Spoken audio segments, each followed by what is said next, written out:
Ladies and gentlemen, welcome to the ProPokeBowl Season 4, Week number 5. It is the halfway point, and it's time to see who's going to be going to the top 6. There are only a total of 5 weeks of battles left. That means that every single point will matter from here on out. Let's take a look at the teams while we're taking a look and talking about, who's getting there. Let's see what actually happened. Last week was a big pivotal moment for a lot of teams. Start either winning or losing ground. First place solely held by W. Wellington was so far a perfect season. Let's see how long he can keep that going when he's up against Doodle today. Peach Warriors in second place with 10 points. Sarasota Suicune slipping down to the 3rd seed with 7 points. 4th place, Alaskan Arachnids with 6 points. Okeechobee Toros and Boston Paratics sharing those 2 playoff spots right now. In 7th, the Stockton Thunderous making a resurgence as of last week with the 4 points, taking a point off of the top player in the tournament. And in 8th place, a 3-way tie with the Sock Power Sky Sharks, Atlanta Keel Conquerors, and the Kyuubi Destroyers, all still looking to make the points. Of course, if anyone is worrying about whether or not there are going to be anyone already eliminated from chances at playoffs, the way that I say is look at 6th seed, look at the points, look at how many weeks are left. It is a possibility for anybody to make it into the playoffs still. And as such, it's going to be very exciting. Let's take a look at the matches that are going to be going on today, as this, of course, bugs out. Not bugs out, but just gets screwed up with that. Today we have W. Wellington versus Alaskan Arachnids, Atlanta Keel Conquerors facing off against the Okeechobee Toros, the Pichu Warriors versus the Sarasota Suicunes, the ultimate test for gamer. The Boston Paratics versus the Stockton Thunderous, and the Sock-Powered Sky Sharks versus the Kyuubi Destroyers. But also, we have a match to make up from last week, which will be the Sock-Powered Sky Sharks doing their second match against the Atlanta Keel Conquerors. 2 matches for both Icy and Oxum this week, as was already decided by last week. So, we are good to go from there. Very excited to see what's going to be going on this midweek. We've already pretty much decided how teams are looking in terms of their play and stuff like that. And so far, hey, there are people who are really making a show for themselves for their first season ever. It's a pretty good deal, and when you see numbers that are spread out like this, it's pretty decent to say that there is a lot of potential in the future. With the more tournaments that people get to practice with, the better they're going to understand their draft and just be able to play out a little bit better. The more you get involved in Showdown, the better you get. It also works the other way when you stop playing Showdown. Anyways, we're not going to talk about that. Let's look at the first match of the day, which is going to be Mitchie W versus Gamer, the Pichu Warriors versus the Sarasota Suicunes.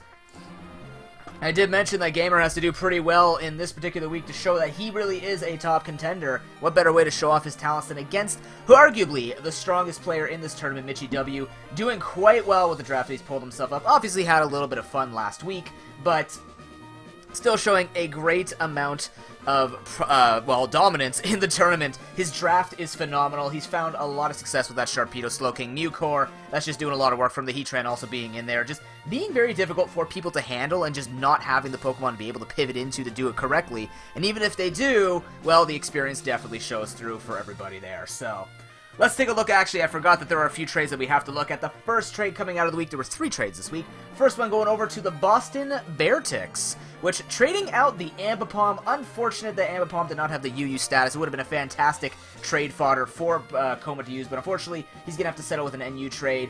And he actually trades up for the Alolan Persian. Alolan Persian gets Fur Coat, which reduces physical damage by half, but also just a good special attacker. I think this is a direct upgrade from the Ambipom.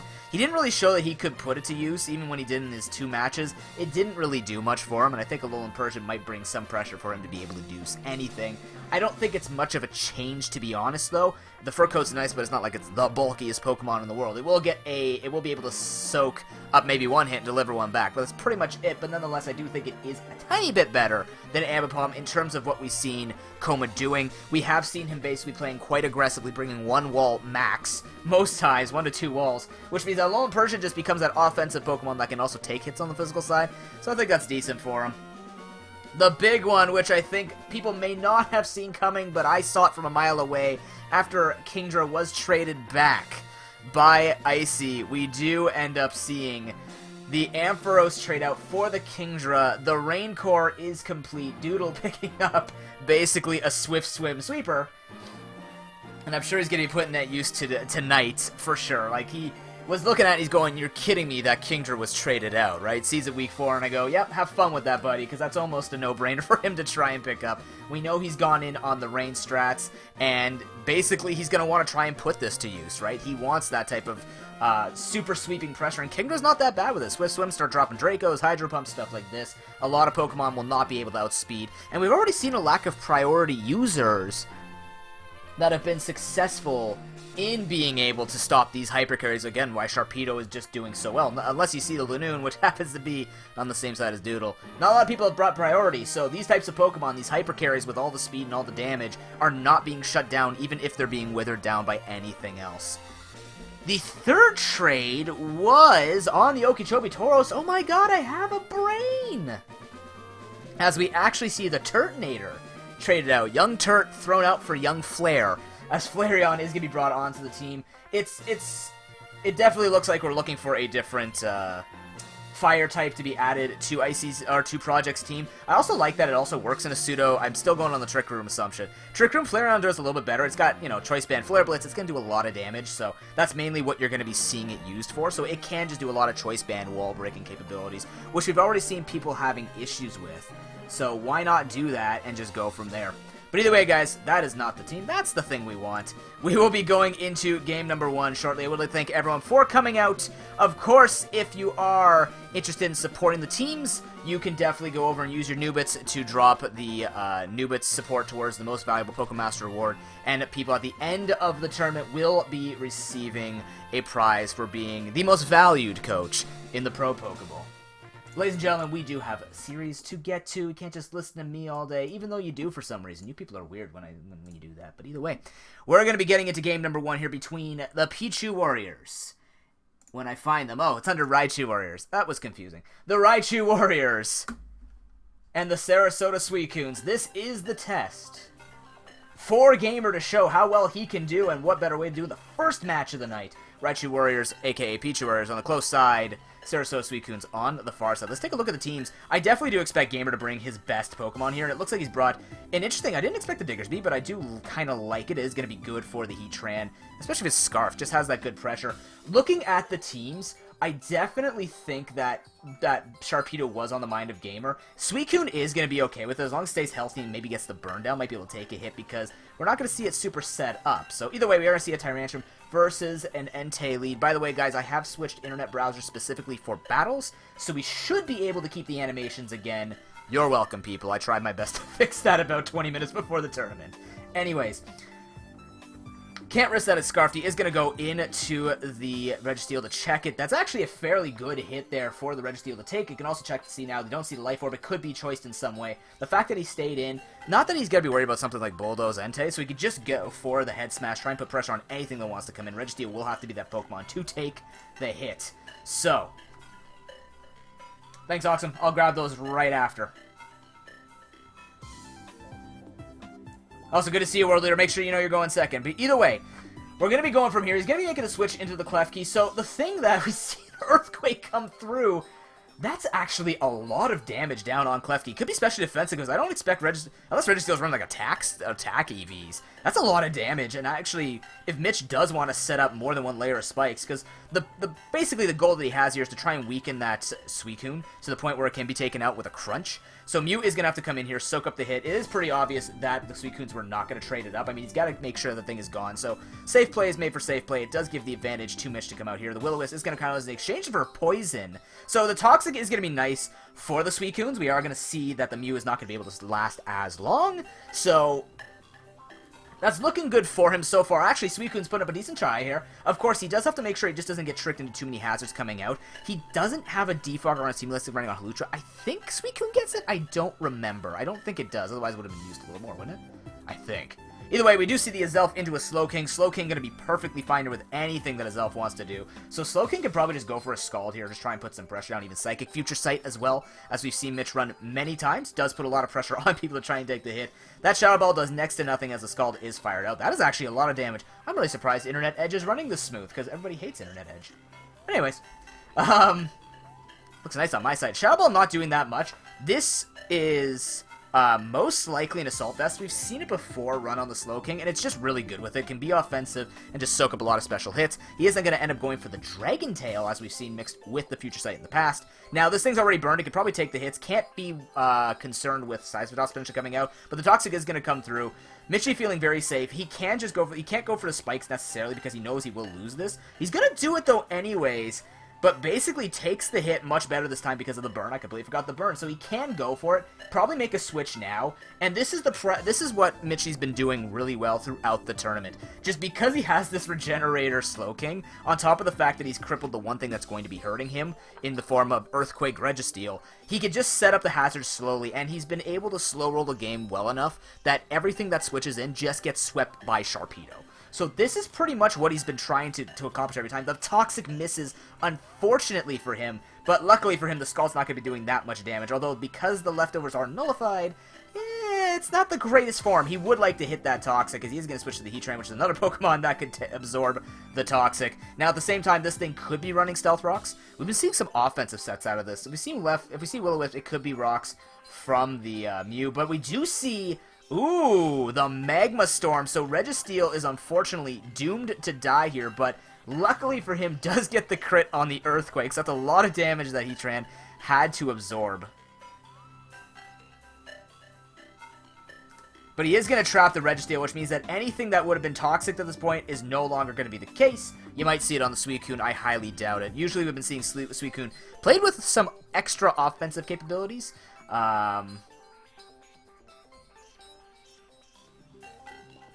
Oh, that sucks, Ice. Sorry about that, man. I think sorry? Push down? I don't know what that is. I never got that right. The Mew can come in now. It is basically going to be not doomed. This is actually bad for Ice or for Gamer, because now what's going to end up happening is, because he's not going to die due to the burn nerfs, Mew can get away with going for a Will-O-Wisp here and kind of pushing out or just killing him off. So either he has to take some damage. I thought he would honestly set up something, but it looks like he so far is just carrying the Willow and the Psyshock. Maybe Soft-Boiled and something else. Don't know if it's got the offensive move or maybe it is carrying the Stealth Rock. We'll have to see, because knowing Mitch, he likes his hazards, and when he sees people that can't handle the hazards, he likes to do this exact strat where he's just slow rolling. Shadow Ball does come through. It's doing next to nothing yet again, but at least he's getting the hits off, so this is a good thing. At the same time, though, I don't know if he necessarily... Like, we've seen this before, and all he's doing is losing Pokemon from it. The burn will end it, but no, he lives with the 1%. Don't know if he's going to be happy about that, because this Klefki could come in, absorb the hit, maybe go for another stack. I'm sure he wouldn't, because then his elf can just go after and hit and die. But 2 layers of spikes at this point might not even be... Yeah, not that bad. But Klefki is going to come in, is able to take the hit because expected it to be specially defensive.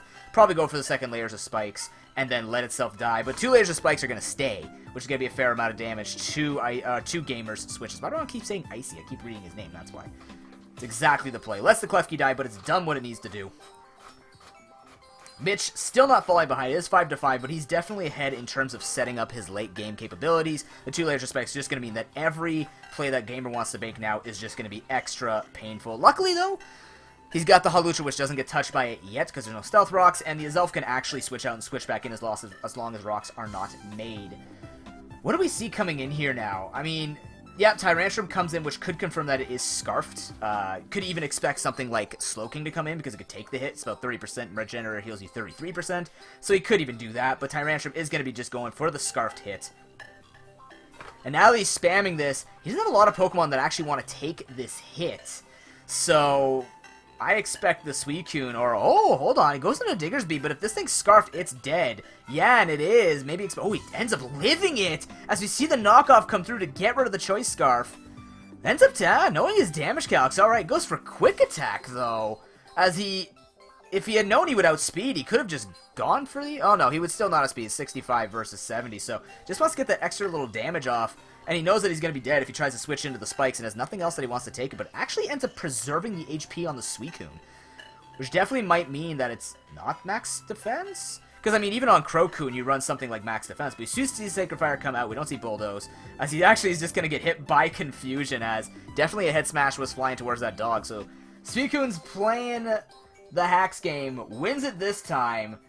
Gotta remember that this thing is quad resisting fire, so that's not gonna be very good for him, as a Body Slam actually comes through as he lucks out twice in a row. Tyrantrum takes itself out, but I think Well, he needs to get a little bit more damage on that Suicune over this point, but he's really lost a lot of the sweepers. Does still have to be careful a little bit, but with the speed, he is going to be able to take out the Hawlucha. I think that's just game.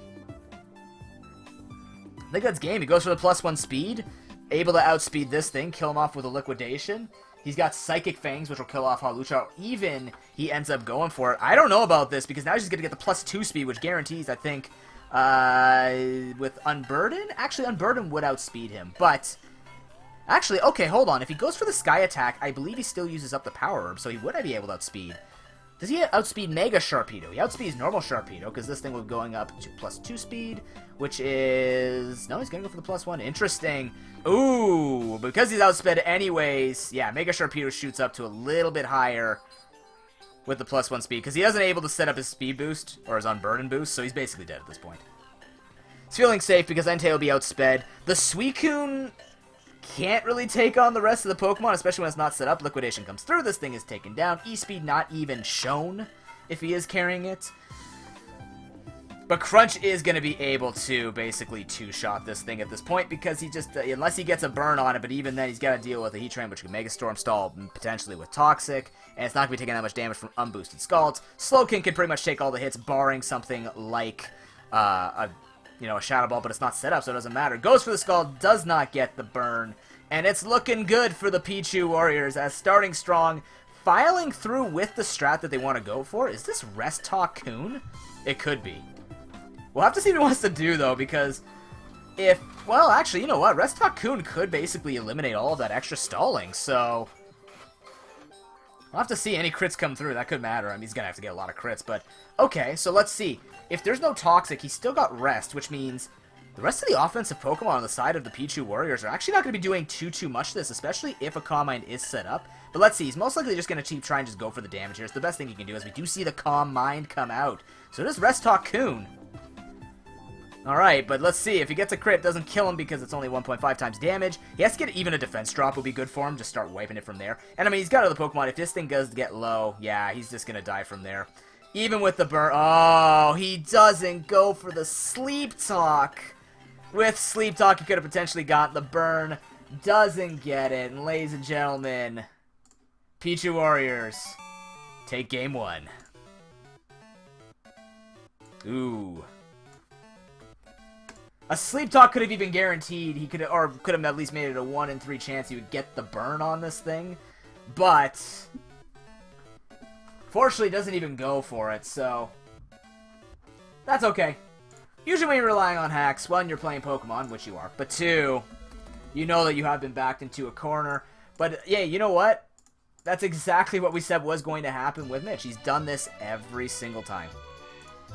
Done it every single time. Where basically he's just setting up hazards. Nobody has the answers to the hazards. And just takes him out with Mega Sharpedo, right? Because we saw the priority on the Quick Attack Diggersby, even though he he had nothing at that point to take the Outrage. He could have gone into something, even threatening. At that point, it would have been the 3rd turn of Outrage. Suicune could have come in and taken it, but I guess he valued the HP to try and take on the Sharpedo, try and get the burn on it, and then start setting up and winning from there, right? Which Rest Talk would actually do well against the remainder of Mitchie's team, so it's not a bad play by any means for Gamer. It's just, unfortunately, he didn't bring a Pokemon to kind of take on that Tyrantrum's Outrage, so when you lose Registeel like that, now he knows he's got Magma Storm, Heatran to deal with. Now he also knows that with the Spike setup, it's not the worst for him necessarily, but Mitchie also knows there's an Earthquake on that Registeel, which means Mew will definitely be flying out a lot faster to handle that Registeel. So, I mean, we were kind of like talking about the Registeel sets that Gamer's been bringing. We're kind of like, why? In this particular situation, I like it because it's a 2-shot on that Klefki. So, to cheer for a team, Coma, you have to have the extension initiated. So at the bottom right of your channel, there should be a jigsaw puzzle. You turn that on. If you don't, if you want to put in the new bits, if you already have that open, click on my face, redeem new bits. You should have the options there. If not, give it a few minutes because sometimes it takes a little bit longer for it to load. So, I know it's been stalling about 15-20 minutes after I load up the stream, so yeah. I think that depending on what maybe he's gonna have for that Tyrantrum, if Salamence is Scarf, maybe he can handle that. But he does know that it is a Scarf Tyrantrum. You can't cheer your own. Well, if you cheer your own team, Ox, I might just neglect it. Give your points back, because I have to put through the numbers in the end. So yeah, looking at his team, he's only got the Registeel to really take it. He's got to be careful that Earthquake isn't fired off. You know, it's gonna be doing no more than like 35-40%, maybe. Registeel definitely was physically oriented. I don't know, he doesn't have much to take it.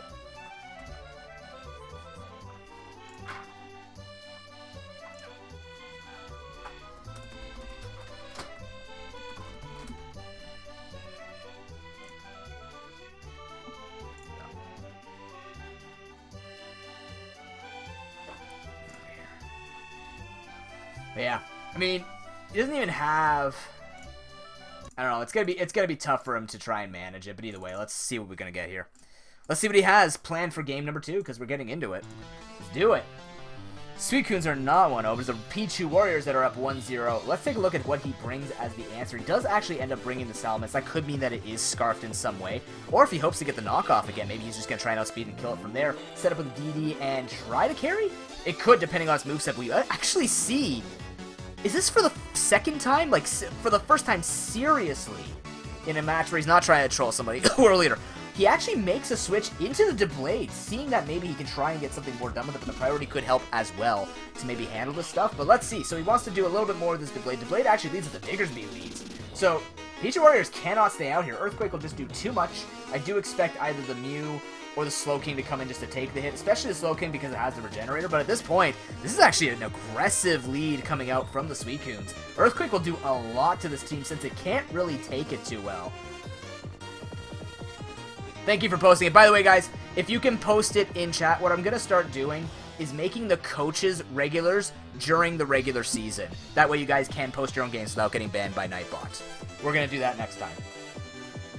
I'm bringing you into a world leader. Hey, you took a game off. Who cares, man? You're the god of the season right now. Anyways, the knockoff coming through, getting the Ditto, getting the Mew off. That's a pretty good play by Gamer. Great start. He cannot stay in to get burned though. He is just gonna go straight into Moltres to take the Will-O-Wisp.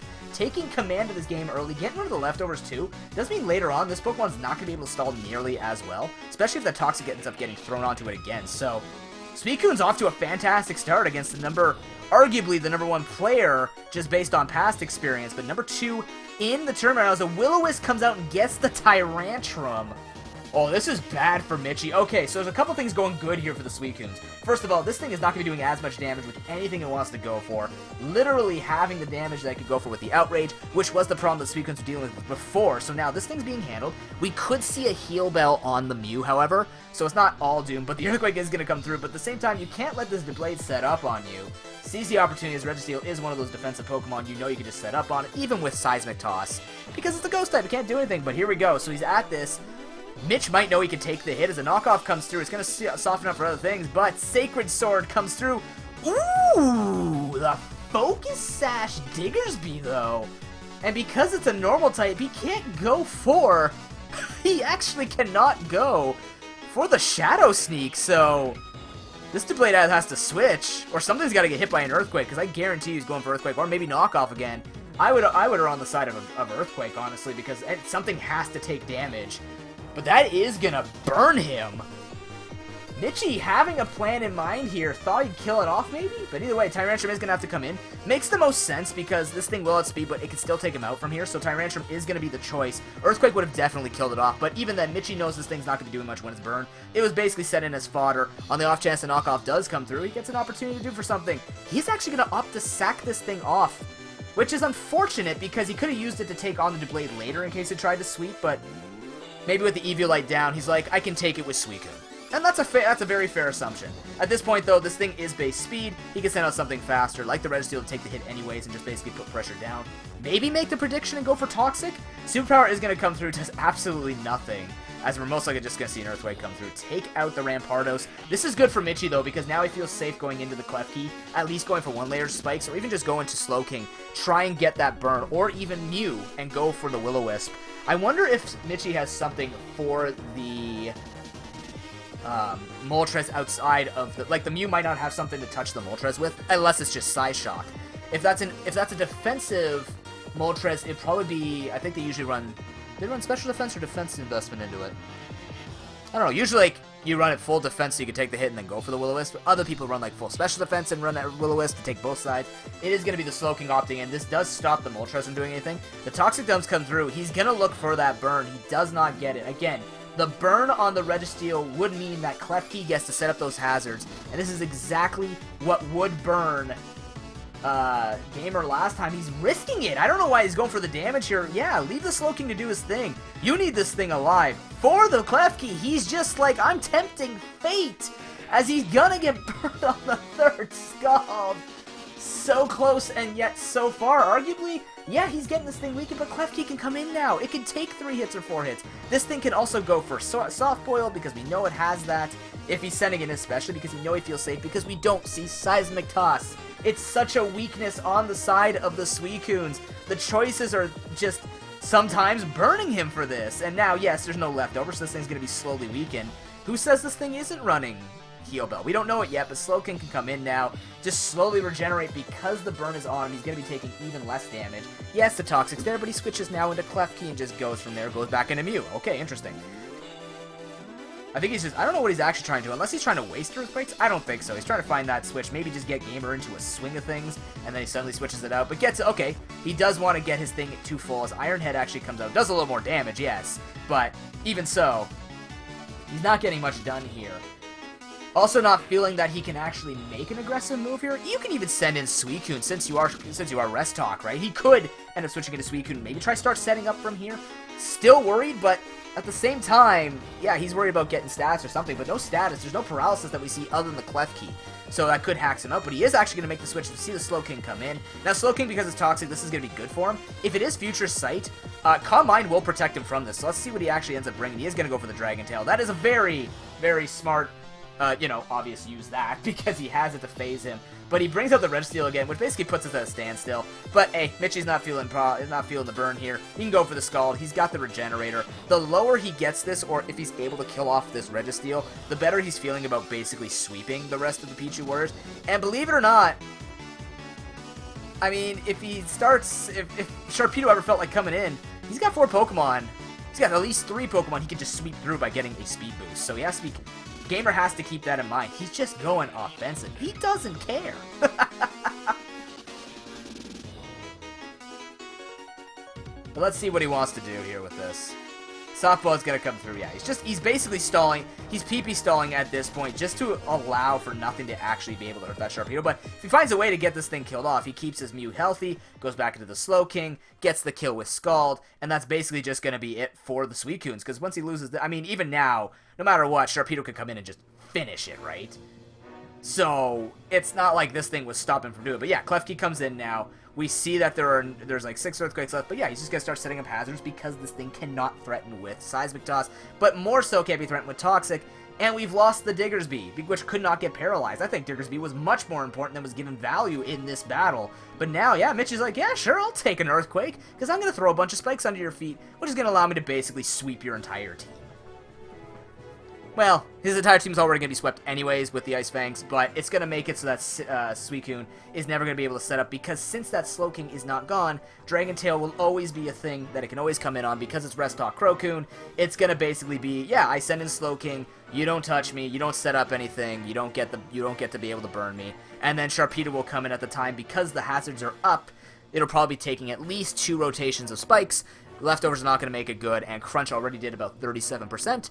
And if he starts getting them low enough, yeah, it's going to take only 2 and he doesn't have to worry about the burn, especially if he keeps everything else healthy enough. But we're in the same spot again, where because he's lost the other offensive Pokemon, and Deblade doesn't really have that stuff to touch the Suicune, it could be a good win condition if Suicune is left last, believe it or not. Funnily enough, it does matter if Suicune is left last, because then he can't Dragon Tail out any Calm Minds, but he doesn't care if he gets a bunch of phasing beforehand. So, ends up mixing the Toxic. Decent prediction by Suicunes, maybe thinking that something different would happen. The only Pokemon he would hit at this point is the Sharpedo, and you don't want to target the Sharpedo with Poison. You want to target the Sharpedo with Burn. So actually not even worth the risk of trying to catch Sharpedo off guard. It doesn't matter if it sweeps or not. he won't need the speed after it does the job, right? Takes a bunch of damage from poison, yeah, sure, 6, 12, 18, 24. He'll have more than enough health because there's no hazards on the side of the Pichu Warriors, which means that he doesn't have to worry about losing his attack, which means he has an even better time against the Suicune. So, regardless, that's my spiel on not trying to Toxic a Sharpedo. Nonetheless, we're probably going to see this thing taken out at this point. Mitchie's wants to get this game done and over with. Wants to see what the next play is going to be from the Suicunes. We will have to see maybe what that Salamence is going to be bringing to the table. Could kill with something like an Outrage from this range, potentially. Although, max HP Slowking, it still has really good defense, so just barely maybe missing the hit. But we haven't seen Ice Beam yet. Dragon Tail will do a lot of damage, though. So he is going to go for a Z-Power Supersonic Sky Strike, and that Slowking is going to be taken down. We do see the Boxy Boost, but this does signal the Pichu Warriors to at least threaten with Sharpedo. Can come in, get the Speed Boost. Doesn't have to even Mega Evolve. I think from stock it'll kill, right? It's Times 4 super effective with Ice Fangs. It should kill without having to, like, lose his Speed Boost capabilities.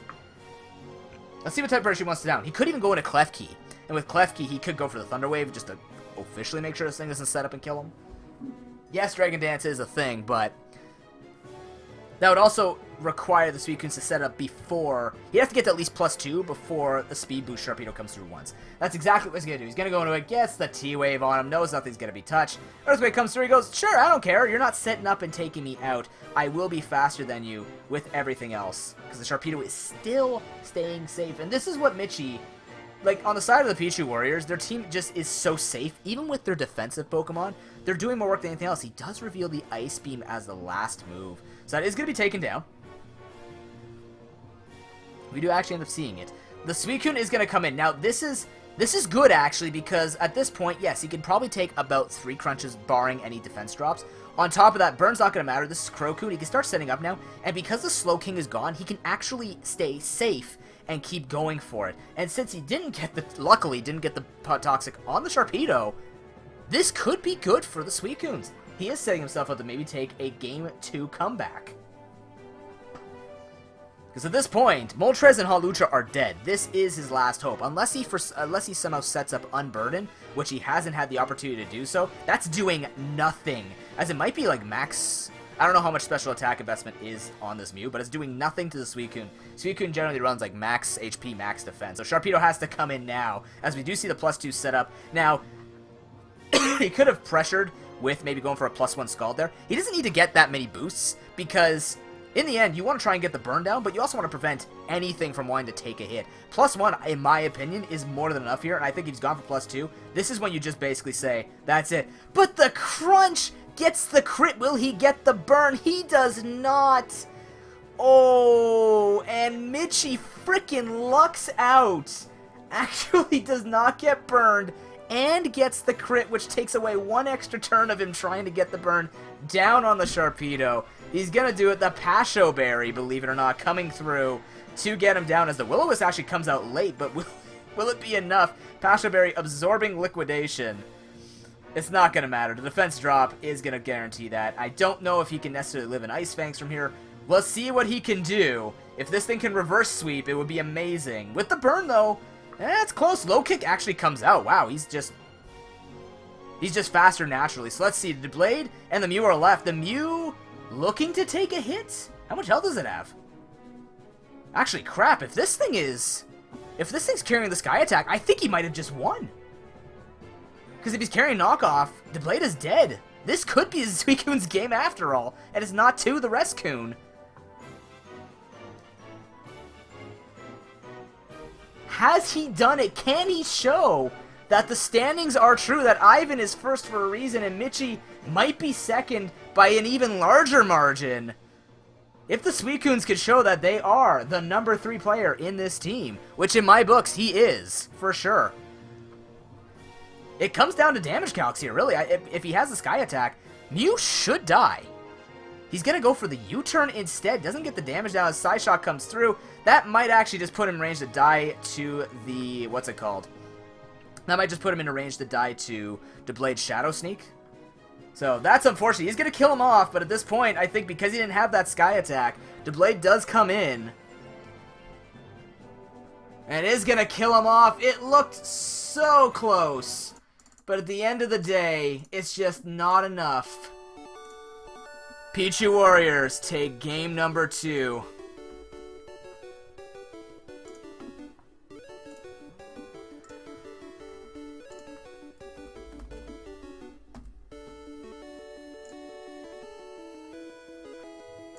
And for a team that was looking pretty good for it here, it's just unfortunate because honestly, it looked good for him, right? He actually did have that surprise comeback and did not actually expect something like that to happen through, but because he's not carrying the standard set, does not go for the sky attack, opts to go for that damage, and carries the low kick as well instead of the high jump kick, doesn't even have the moves to necessarily sweep in the end, and that's just going to give Mitchie it, you know, but honestly, skipping World Leaders match, it looked good.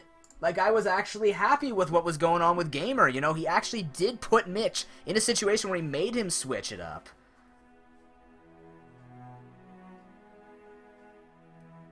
If you're ready, Oxum, you'll go next. Okay?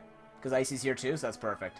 But yeah, like, we've seen it, and we've said it too with people like Project and Darkness. Even Beartix to an extent with Coma. All of them have shown good play, but then there's that one change that they make to their set, and suddenly they just lose all pressure, and, you know, what could have turned out to be a sky attack doesn't end up being it. He goes for U-turn. So that almost tells me that he wasn't carrying Power Herb to keep the sweep going. That's a big unfortunate thing for him, ladies and gentlemen. But nonetheless, Gamer's still showing that he is the number 3 player. Didn't take the matches, but definitely showed that he honestly put Mitch, 1, to make the switch, and 2, to actually kind of take him out with the Pasho Berry. Pasho Berry being, you know, the Ivan special, bringing a random berry, and for some reason it works. And then actually almost handling with both Suicune and Hawlucha. Just unfortunate he's not able to get it, so GG nonetheless, guys. We're going to take a couple-minute break. When we come back, we're actually going to have a Week 4 match to make up between the Land of Keela Conquers and the Sock-Powered Sky Sharks. What a name. Thank you for watching the Pro Pokeball. Be back in a few.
I do have to admit, I didn't mean to make the music so sad after that whole speech when we went on break.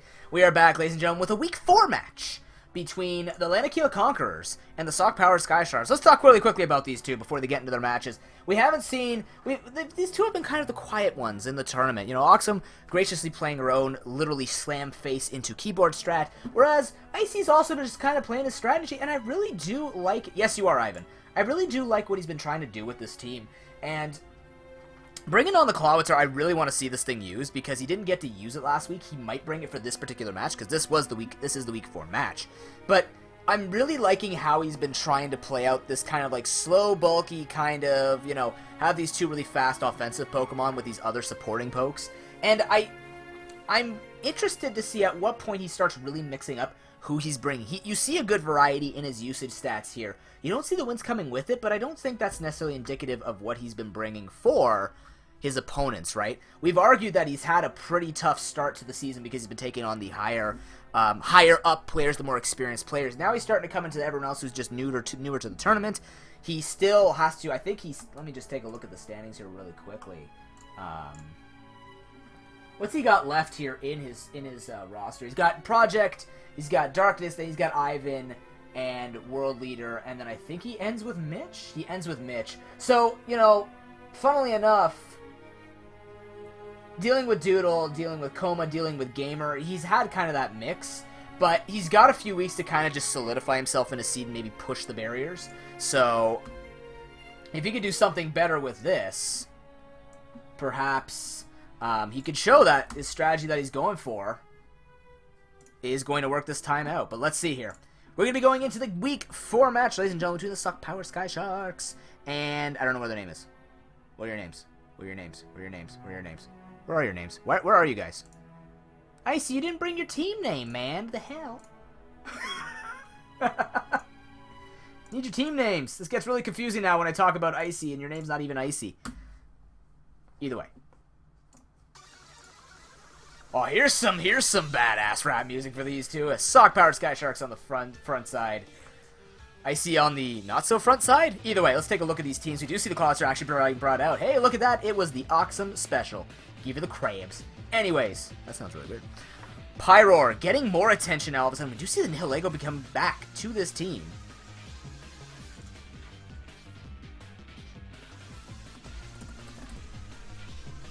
So let's take a look at Oxum's team. Oxum's team bringing that core that she's been working with here, the Weavile, the Metagross, and the Thundurus T. Also bringing out, I think she has been bringing Intimidate, but with priority on her Hitmontop. So definitely you can see an offensive start here. This Weavile is going to be going straight through. Can't risk that this thing's carrying a Focus Sash because it will be one-shot by Bug Buzz. Unless it's also carrying Focus Sash, which would say is not really worth it as the Hitmontop is going to come in.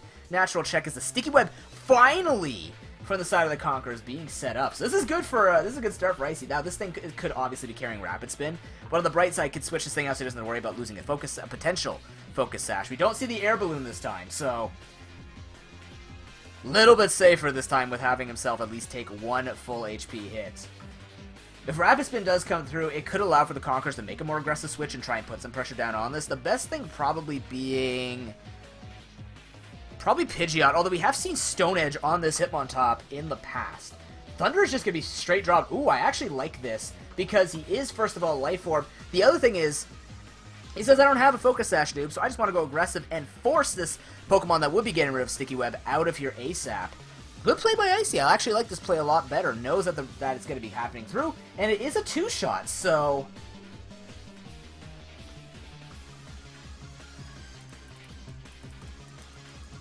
oh, problems with the password, right, okay.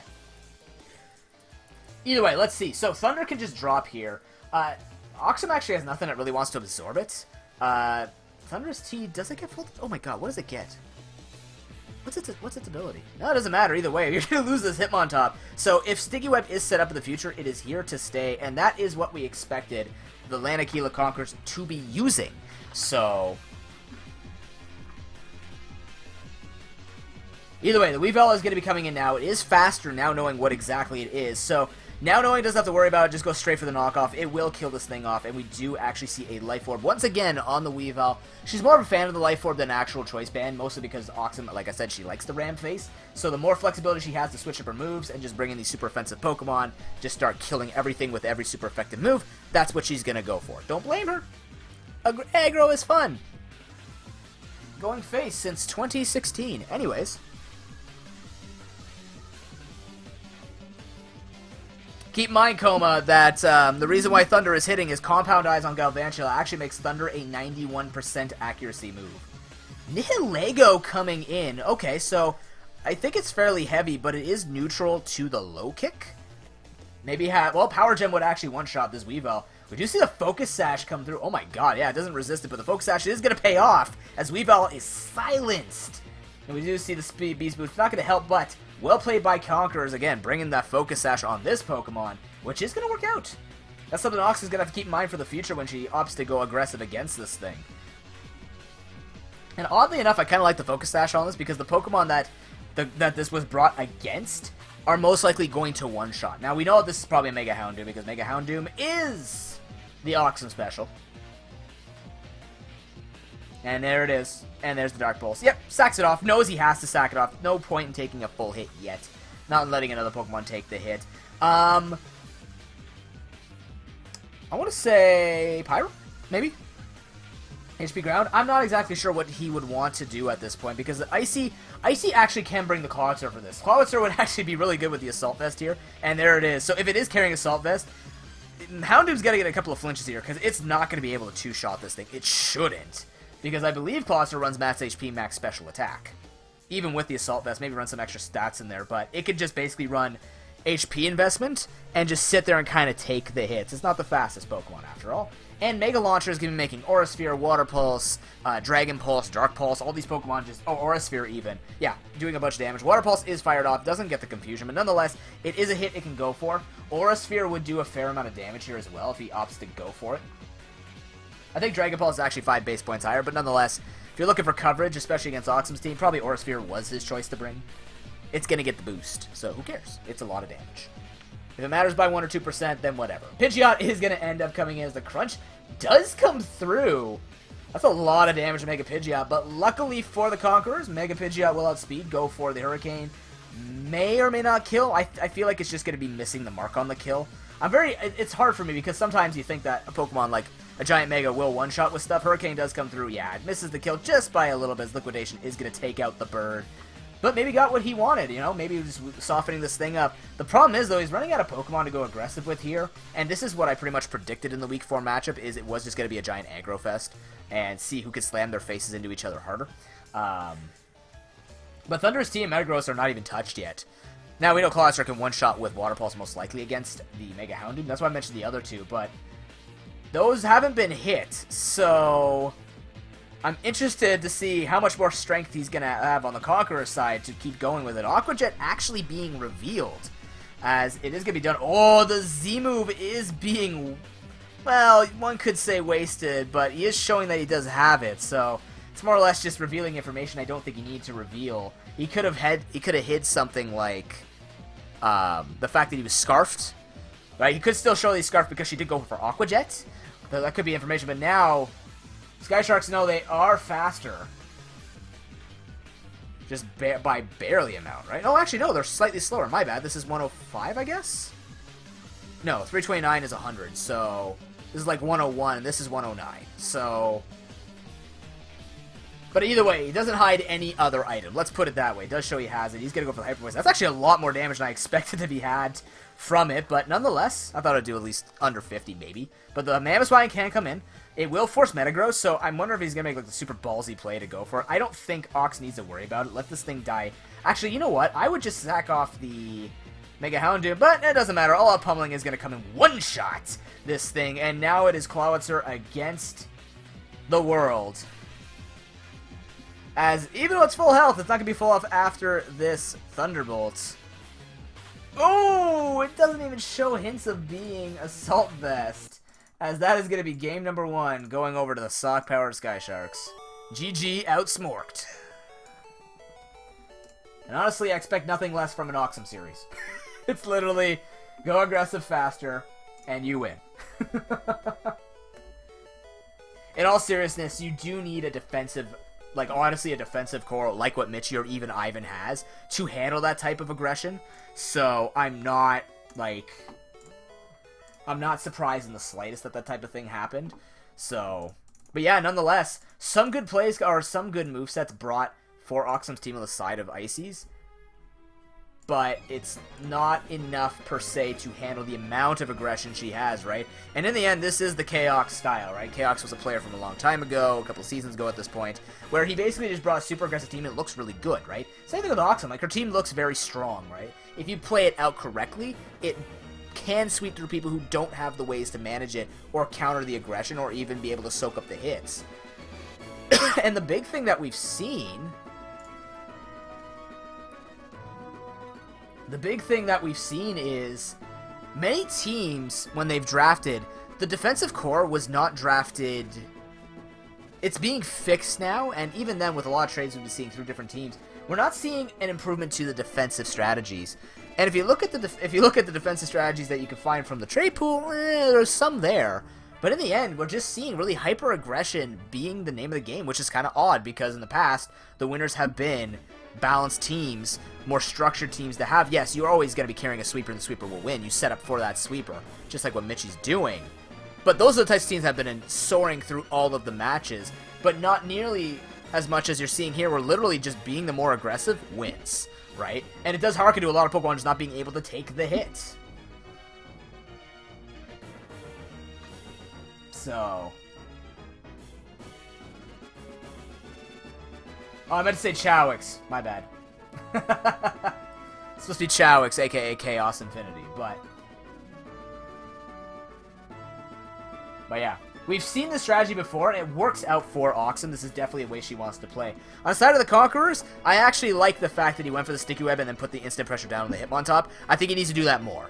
Because if he wants to outspeed many of those other Pokemon in the future, he does have to prioritize that Sticky Web and get that working for him. But unfortunately, a couple of things have been revealed. Gracium Z Pyroar, so no Scarf, no Specs, anything like that, no Life Orb. We're also seeing the Focus Sash Nihilego. So what can he bring to now knowing the knowledge that pretty much Ox's team is pretty standard? What can he use? He can use the same advantage. Like, he can just bring Nihilego again, and Oxum will most likely switch out the Weavile.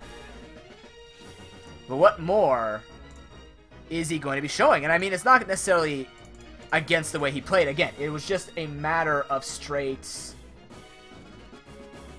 It's just more of a matter of straight aggression. And it works for her the best. But is it working for the Conquerors? His team's not really built for that. He has more of that slow roll, use the Sticky Web, you know, get damage here and there, and then go in with Mega Pidgeot, stuff like that. You know, the Diancie is another example of these Pokemon that don't really set up this kind of hit, right? But I'll take Oxum's team if I'm going to be looking for just a hit and go type of team, because hers just has the stronger drafts. So...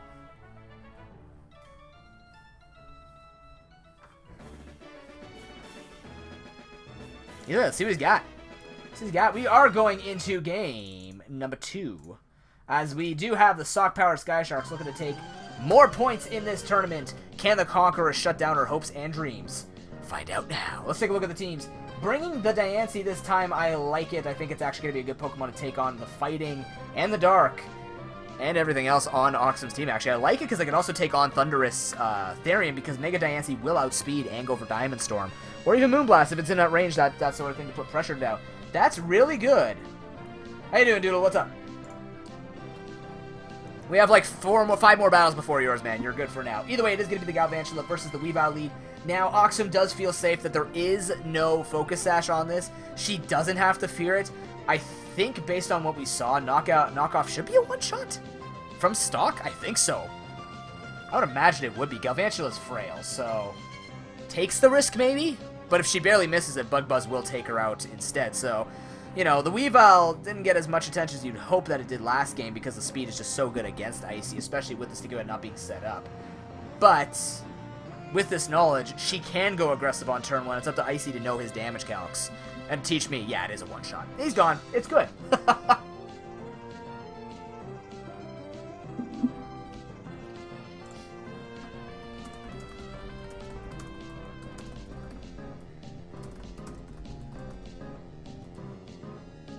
So yeah, Galvantula's not going to be set up. That thing was set up, Sticky Web, gone. Forget it. It's not happening. But we do know Nihilego can come back in and threaten with the Power Gem.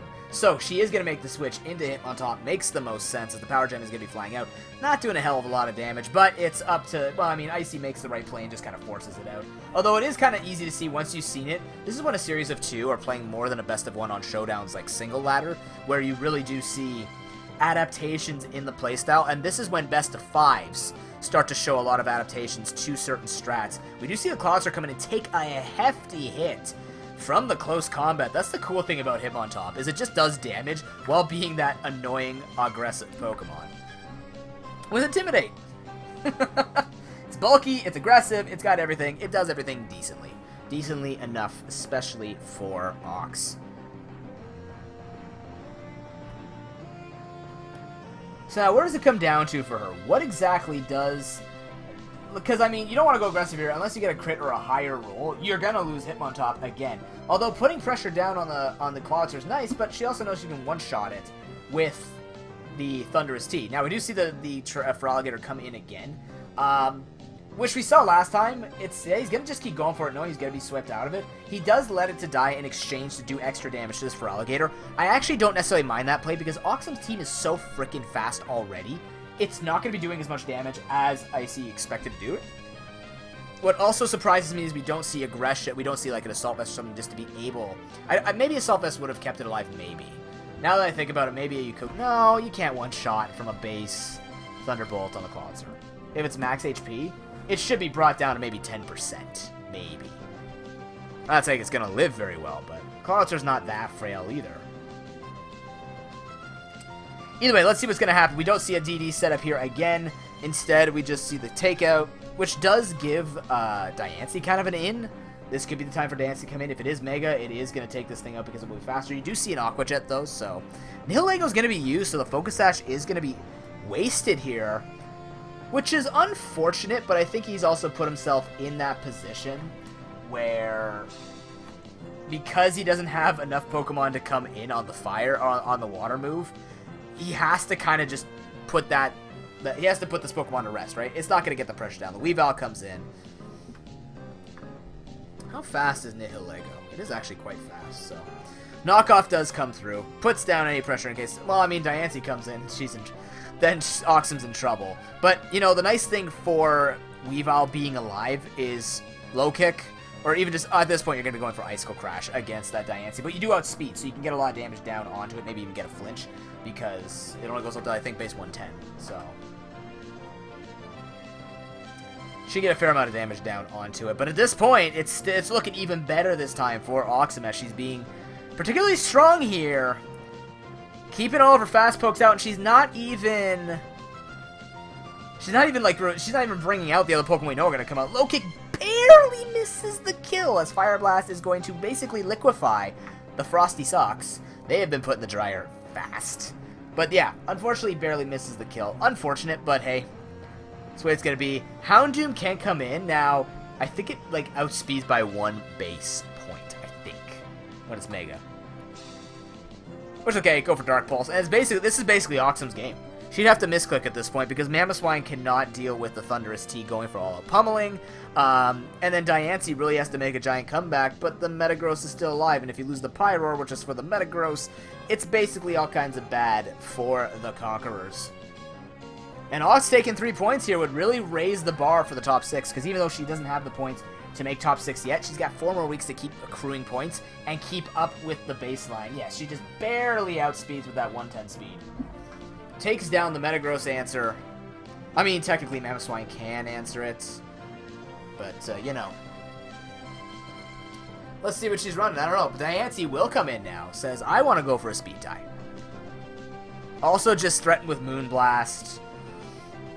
Earth Power will not kill Metagross. Earthquake could if it's Choice Band, maybe? I don't know. I don't actually know. But here we go. Speed tie. Oh, what? Wow. D-Bond. I knew it got that. I haven't seen it ever.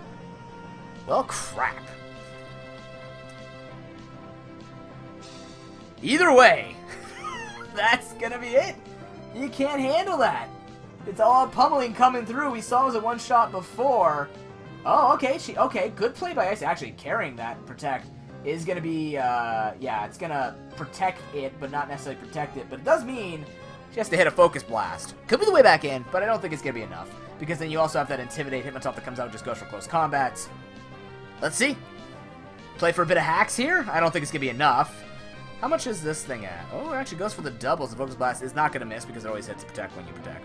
91%, yeah, it's not going to be enough. That Hitmontop's basically going to win it. He's triple protecting. He don't care. He's showing that he was getting lucky, but now can he test his luck with her missing? Misses the 4th time. Hits the 4th time. Ladies and gentlemen, it is going to be game number 2 going over and a 2-0 on the week. Last week for the Sock-powered Sky Sharks. And believe it or not, because she has one more series this week,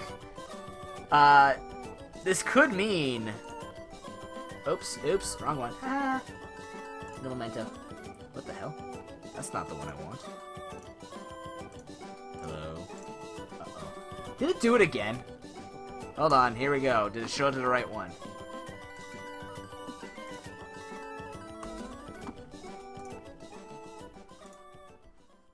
Good. Okay, there we go. We fixed it.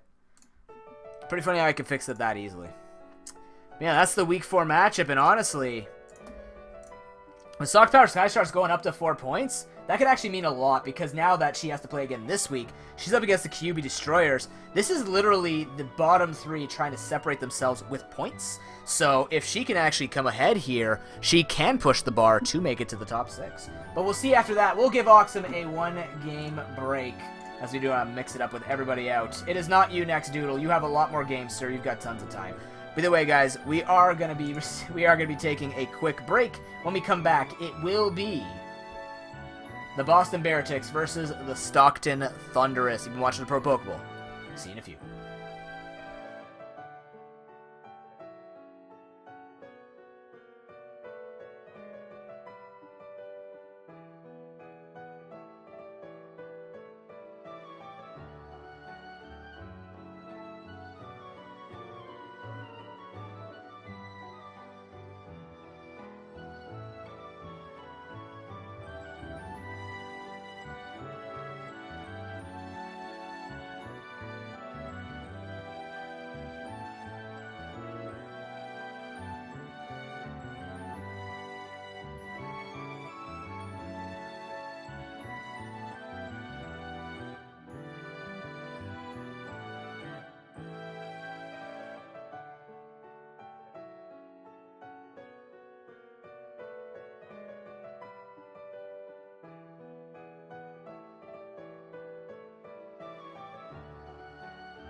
Alright, we're back, ladies and gentlemen. Thank you very much for your patience.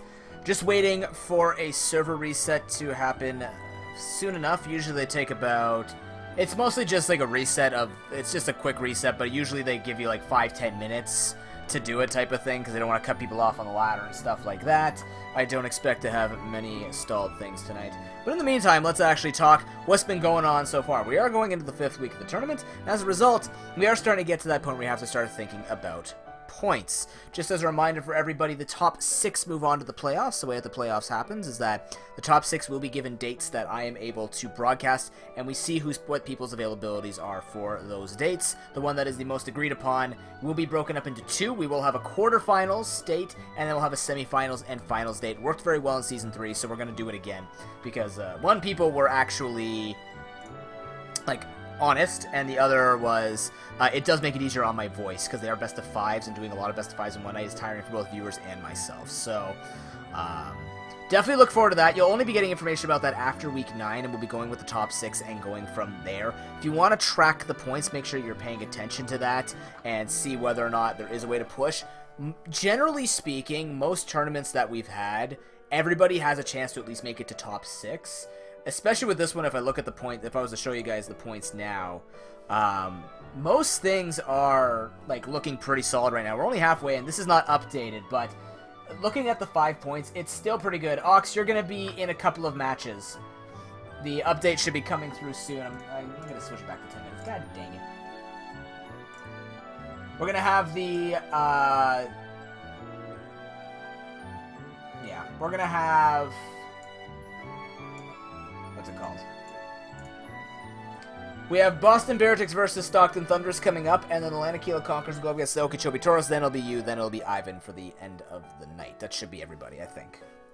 But yeah, taking a look at these scores, I could definitely see that anybody can make it in to the top 6. At this point, even the top 3 is not even necessarily locked out. Top 2 might be, because if you keep seeing the Pichu Warriors and W. Wellington taking 2-0s for the majority of the weeks, like, let's actually update this.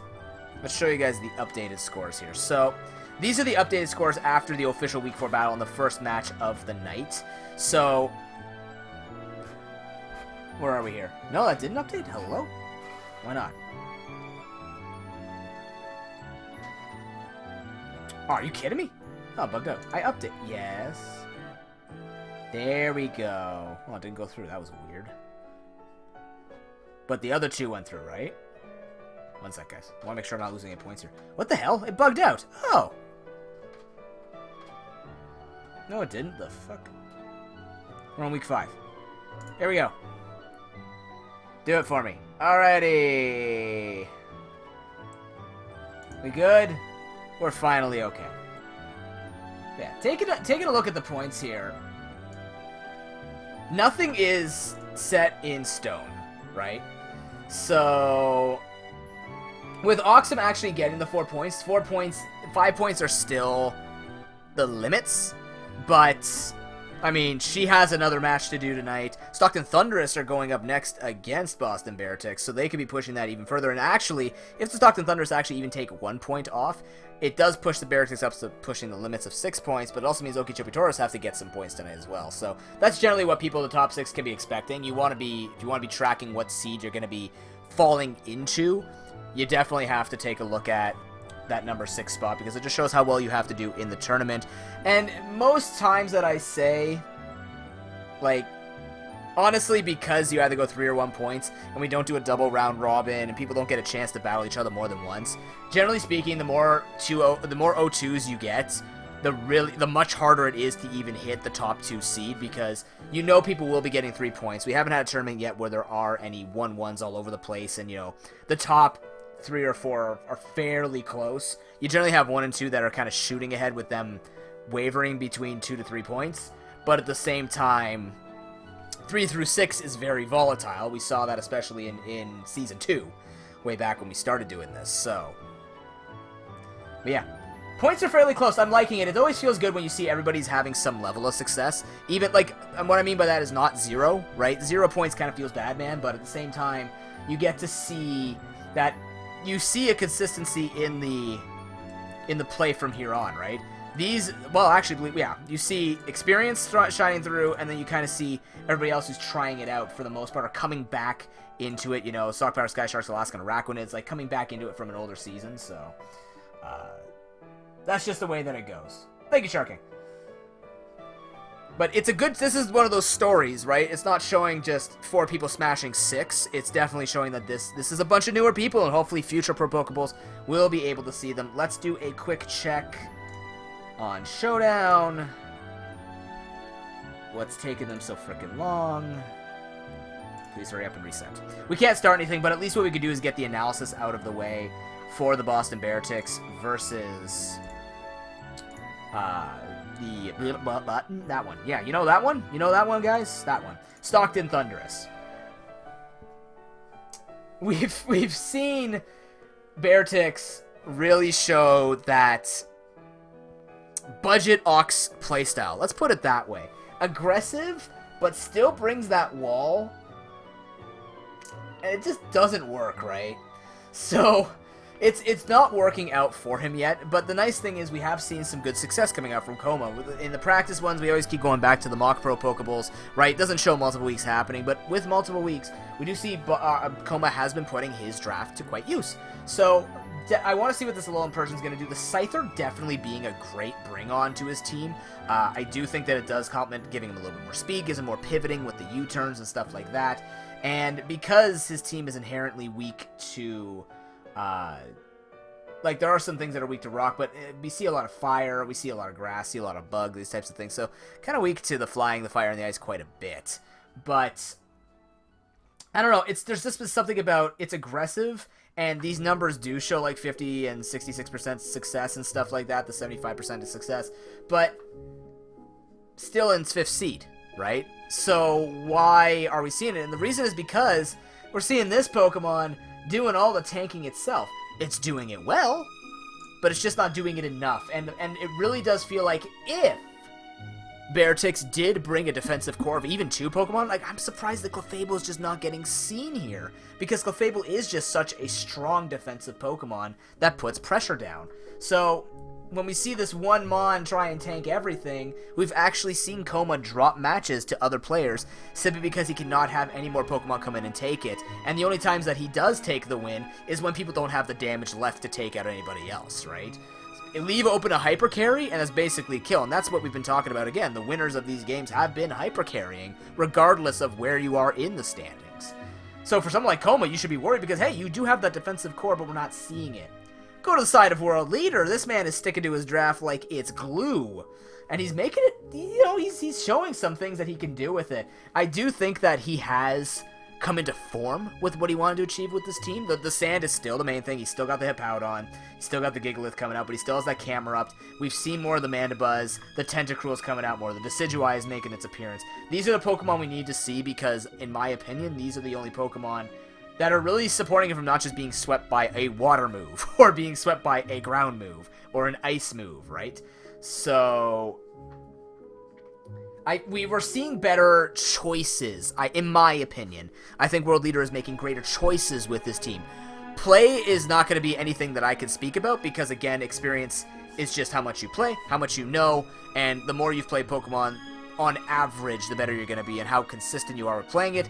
We don't know how much people have the time to practice and things like this. So, for World Leader, I think the best for him is he knows how to play Pokemon, he knows how to play it decently enough for him, he knows how to have fun with it too, and he's having fun with this draft, and I applaud him for it. And I think the more, like, fun gets cut off to a certain point because you can only do so much with as fun and trolley sets as you want. So when people talk about fun in Pokemon, you have to bring kind of like, you either have to go in knowing I'm going to be flat out smushed, or going and going, yeah, one day that Choice Scarf Breloom's going to work, and trust me, Choice Scarf Breloom worked wonders for me. Unfortunately, my computer got reformatted and I lost the team.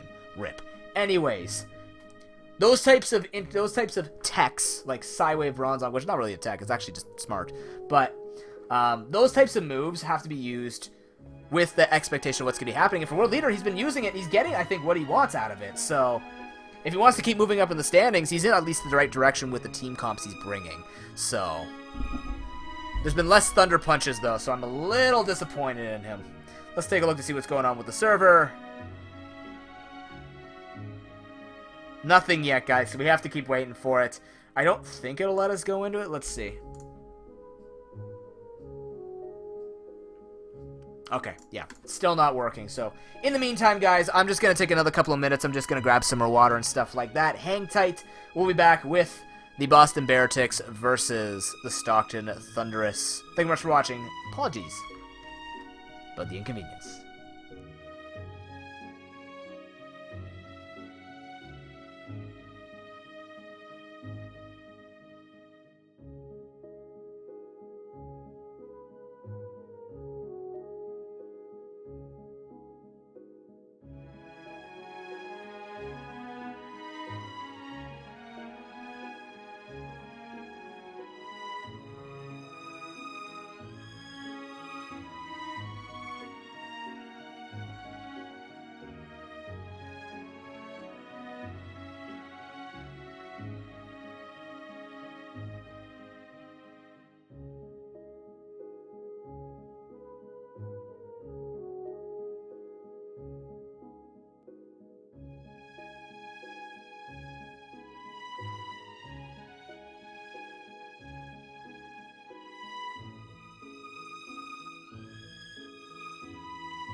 Alright, we are back.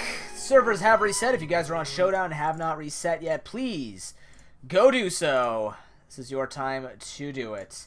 Here we go, ladies and gentlemen. We are going to get right into it. Let's keep the party rolling, as it is going to be... Who's battling? I'm a moron. It is going to be the Stockton Thunderous versus the Boston Beartics, who is on your close side. Let's take a look at these teams. We've played long enough. Let's see if World Leader can actually push it to actually get himself up there in the top 6 and start pushing the limits. There you go, ladies and gentlemen. That is the link for you.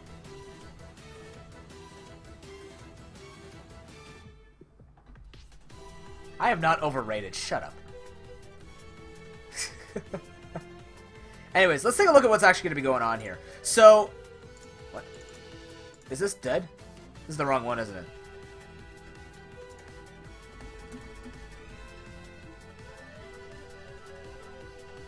There are so many pro pokes. What the fuck, guys? Anyways,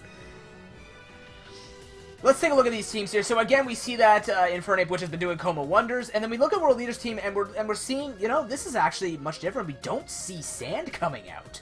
For once, we're actually just seeing a straight-out Decidueye, Tentacruel, Mandibuzz, which I've been kind of the advocate for non-stop be able to be using on top of that Sand core. So let's see what he's actually got planned. If he's not bringing Sand, what does he want to accomplish with this team?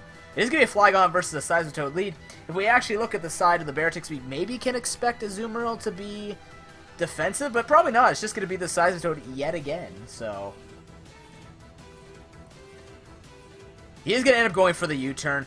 Probably has to go into Tentacruel just to watch any Toxic, Ice Beam, Scald, anything like that. Tentacruel will be the one to absorb it. We'll see if he's bringing Z-Haze this time, especially when he's not actually using Sand. It's going to be the Bronzong instead of the Z-Power comes through. Sub-Zero Flop. It does nothing to the Bronzong. Interesting that it is Icium Z. Also expecting a Heat-Proof Bronzong, that'd be amazing, but unfortunately World Leader does not make that many changes to his standard moveset, as an HP Grass, believe it or not, actually comes through and hits the Seismitoad, so I take everything I just said back. The Toxic is going to fly through. Does actually catch the Delmise on the switch, so that's not bad for World Leader. Good advantages here and there. Doesn't need to have this impact where he can instantly sweep from turn 1, but let's take a look at win conditions. That's a DD Flygon. Probably not because it has U-turn. It most likely is Scarf, because what was he up against before? No, so you can't really tell, but Shawclaw is going to come out and hit that Mandibuzz upon switch in, so it's not going to be doing too much. Mandibuzz also just being able to go for Foul Play. Roost, Toxic, anything, you name it, World Leader's got the board right now. He's controlling the field very well. There's actually a Taunt Fly out, maybe expecting a switch, but the Anchor Shot, meaning that he can no longer escape. This is not bad for Coma, because what he can now do is make a switch. I don't know why you'd risk that when the Foul Play could have probably killed Delmise, but now he can switch safely where World Leader actually can't double switch, because when you're trapped, you actually cannot switch at the time because you have to wait for the turn to end to remove the trapping effect. The Anchor Shot is exactly that. Very similar, I believe, to, not Sinister Arrow Raid, what's it called? Spirit Shackle, there we go. So he is going to make the switch into Rampardos as the Roost comes through. Again, another Pokemon that doesn't really like a Foul Play coming in, but hey, we see the Roost come out. Now, knowing that he's faster, I guess he wants to keep the full HP. But either way, Head Smash coming through. That is just... That's frickin' Life Orb? Are you kidding me? Holy crap. Okay. So Bronzong is... specially defensive? I guess. That would make sense. Holy shite, though, man. That's a lot of damage that the thing just took. Resisted, by the way. But it is Rampardos with the base 165 attacks. Oh, you know... Yeah, that's a lot of damage, and it's Life Orb, which means if I want to switch up to anything, it doesn't need to at this point, although I believe, well, this thing should be faster because it's running speed, right? But, yeah, it is just going to take it out. 236, yeah. Reaches upwards to just being under 90 base speed, so, or under 100 base speed. So either way, it is going to take out the Bronzong. World Leader basically looking at his team and going, nobody wants to take this. The nice thing for him, though... Sheer Force wouldn't affect it, Coma, because it doesn't have a secondary effect it's removing, so it actually wouldn't do it. Are you running Sheer Force? Yeah, it actually looks like you are. Yeah, Sheer Force only affects moves that are with a secondary effect, so it doesn't remove the recoil. The reason why Darmanitan gets away with his Flare Blitz has a 10% chance to burn, so you remove that chance to burn in exchange for the damage. But you know what? Drill Run Lycanroc Dusk is making its appearance as Aqua Jet's going to come through. Oh, misses the kill as a Swords Dance. Oh god, World Leader, what are you doing?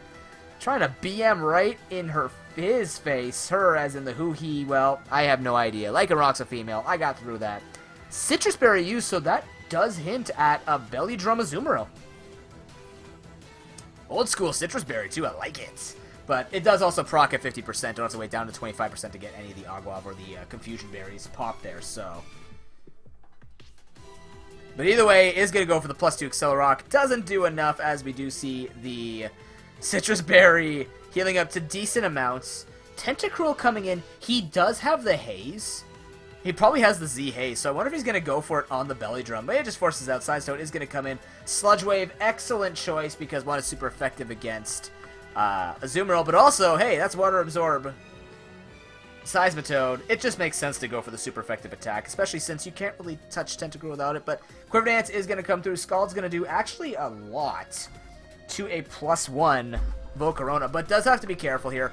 Giga Drain, this could be Liquid Ooze, so Coma does have to be careful here. If he wants to go for the attack, this is a very specially defensive Pokemon. The Bug Buzz not doing anything, as the crit punishes it.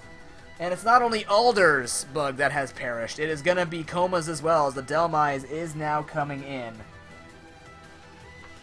Ice Beam, this thing's got the coverage. Is this aggressive? It doesn't matter. It did its job. It's going to go rest in peace.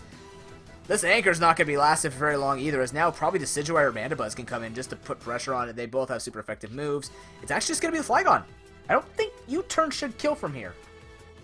Yeah, so somebody has to take the hit, so he now has to make the move into the Mandibuzz to take damage. I don't necessarily agree with that play, because now, well, he's not only does he get punished with the crit for not making the kill play, but, I mean, no matter what, even if, let's say, he went into Decidueye or Mandibuzz, if he was trying to make the play where he was going to kill with it, you still have this Pokemon standing out here, and now that 27% could matter. As Flare Blitz comes through, it does nothing.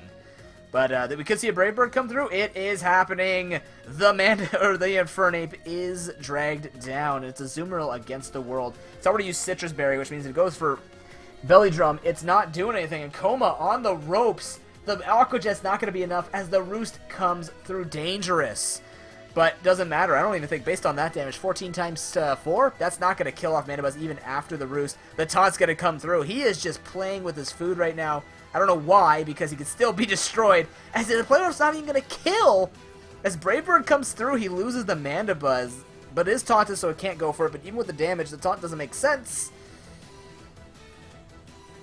Decidueye comes in, says, hit me with your Play Rough. I'll probably kill you off with a Leaf Blade. Doesn't matter, I'm already faster. And ladies and gentlemen, for the first time in this day, I can put a point on the other side. GG. Stockton Thundurus pushing the top 6.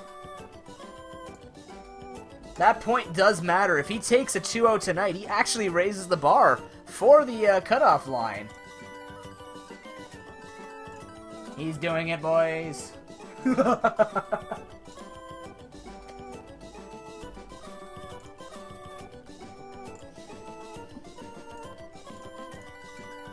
I mean, let's be honest here. It's not like we don't have to think about World Leader as this guy who hasn't won before. The man is a good player. He's a really good player, so I wouldn't even be too worried about this. But hey, you know what? That exceeds my expectations with what was going to happen in that match, because I honestly, let's take a look at my notes here when I put it down. I did put a 1-1 prediction. The Lycanroc Dusk did look pretty good against Coma's team, because he has a lot of things that just don't want to take rock hits, and if Lycanroc Dusk does set up with Accelerock, they're dead. So, you know, this is, again, the weakness of just that one defensive Pokemon. It doesn't matter if you bring in Assault Vest, he just has Seismitoad. Why don't we see Clefable? Clefable would handle the Mandibuzz, it'd handle the Flygon, it would handle the majority of the anything except Lucario, or maybe, well, in Empoleon would be bringing Mirror Shot, or Flash Cannon, but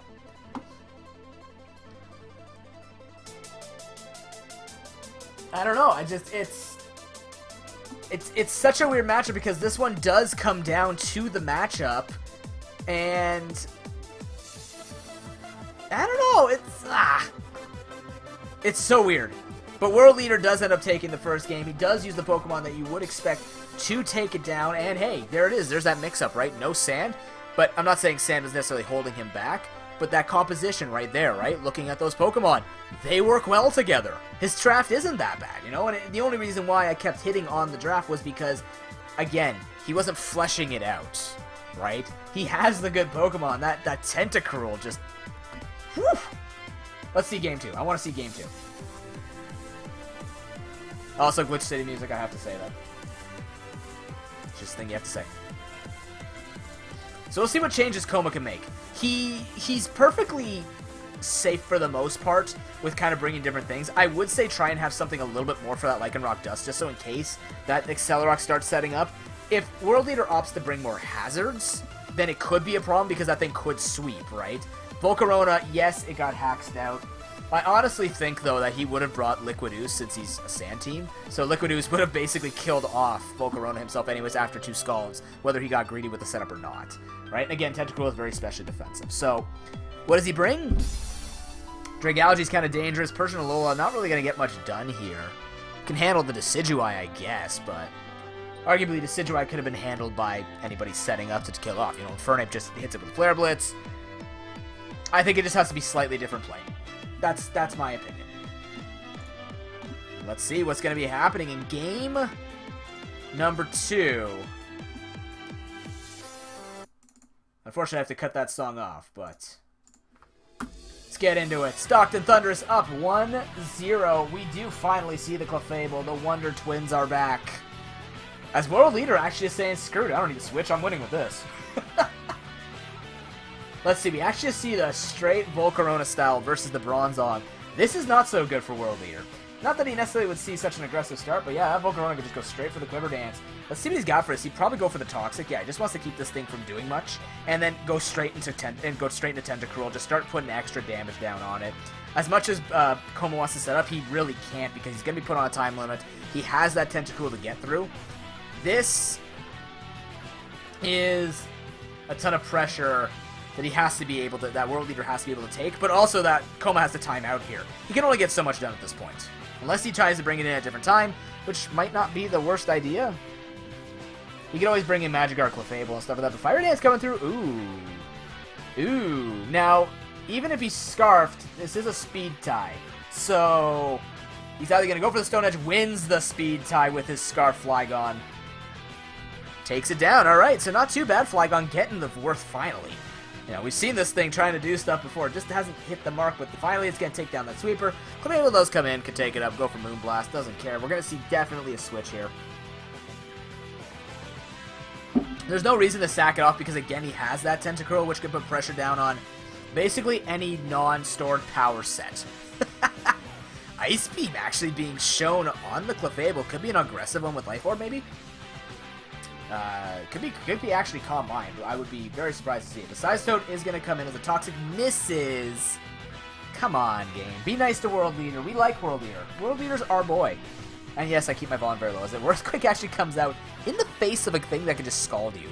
But he's going to just go for the damage as the HP Grass comes through. Actually, maybe that was an Earthquake expected for Rampardos or the Infernape. So that's not bad. Weird how we're seeing between Registeel and Bronzong. We're just seeing these ground moves you just would not expect. But nonetheless, give him the old shake and bake. Anyways, the Infernape is now going to come in as the HP Grass is fired out. World Leader unfortunately makes the godlike prediction 2 turns too late. What's he going to do from here? Mandibuzz coming in. Close Combat is going to do enough to actually be a 2-shot. And he will outspeed. And it will also be a Life Orb Infernape, which I think we knew. Yeah, I think we knew that. So, can just go for it. World Leader has to kind of answer this, although because it's Life Orb, even if the Decidueye came in, it still has to take the Flare Blitz. The best that he could try to do is just, unfortunately, leave in Mandibuzz. Not going to be doing as well of a job here. It doesn't handle the Rampardos. It does handle Delmise, but he still has Decidueye to maybe outkill it with Shadow Claw. Probably not, but he still has enough Pokemon to kind of handle it, so I think you just leave in Mandibuzz here. Let the Life Orb tick. Let the defense drops. You have Accelerock, maybe -2 is enough to kill from that range. Probably just barely not. But Flygon is also Scarfed, and knowing that it is Life Orb Infernape, you will outspeed be able to go for the Earthquake and kill this thing off. So there it goes. Goodbye. Flygon actually just doing more work. Actually, believe it or not, I think Earthquake kills here too, so yeah, that's just a straight waste of a Pokemon, really. Can't say much more about that. As this Clefable should have come in to begin with, as it's going to be able to take it, but not very well. As a Moonblast does fly out, is going to be able to kill off the Flygon, but that's, you know, that's a decent trade for damage off on Clefable. Clefable's a fairly fat and annoying Pokemon that most people don't like dealing with. And if there's no Gyro Ball on that Bronzong, you're basically relying on, well, you still have Tentacruel with Sludge Wave, so it's not the worst thing in the world for him. Depends on if this thing has Soft Boiled or stuff like that. Not really too sure.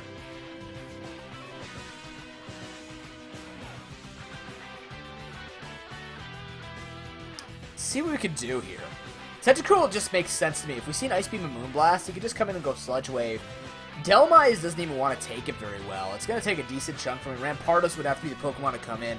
World Leader's off to a decent situation here because, yeah, Rampardos can Ram Face, but if he gets enough recoil down onto it, maybe he can just kill it off with Accelerock. Actually, it doesn't matter because things will outspeed it. What am I saying? He's got frickin' Leaf Blade. I'm an idiot. Decidueye actually comes in early, knowing that there is... Oh my god, what? Ooh! Wow, okay. Here's the thing. That's definitely an offensive Clefable that did not go for the super effective Ice Beam, which would have killed Decidueye off. So it does go for the Swords Dance in Koma's face. Despite them being the Beartix, does not go for the Ice move. World Leader had some weird idea there, and it worked.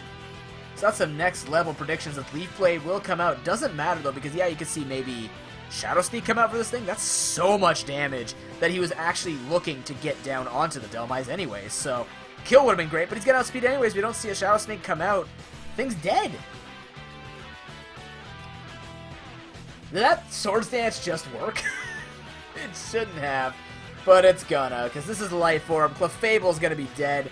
Ladies and gentlemen, World Leader takes a point off of Michi, absorbs some of his battling capabilities, and a bit of and he is going to take 2-0 on the week. GG.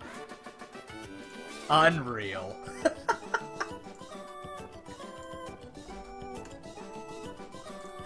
That's one of those games where you just say, I should have been punished for that, and walk away. Like, run with the trophy before anybody says anything. Insane. But nonetheless, hey, that's 3 more points under his belt. That's pushing him up to 7 points, I believe. That's really good because it will help him separate from other people, so...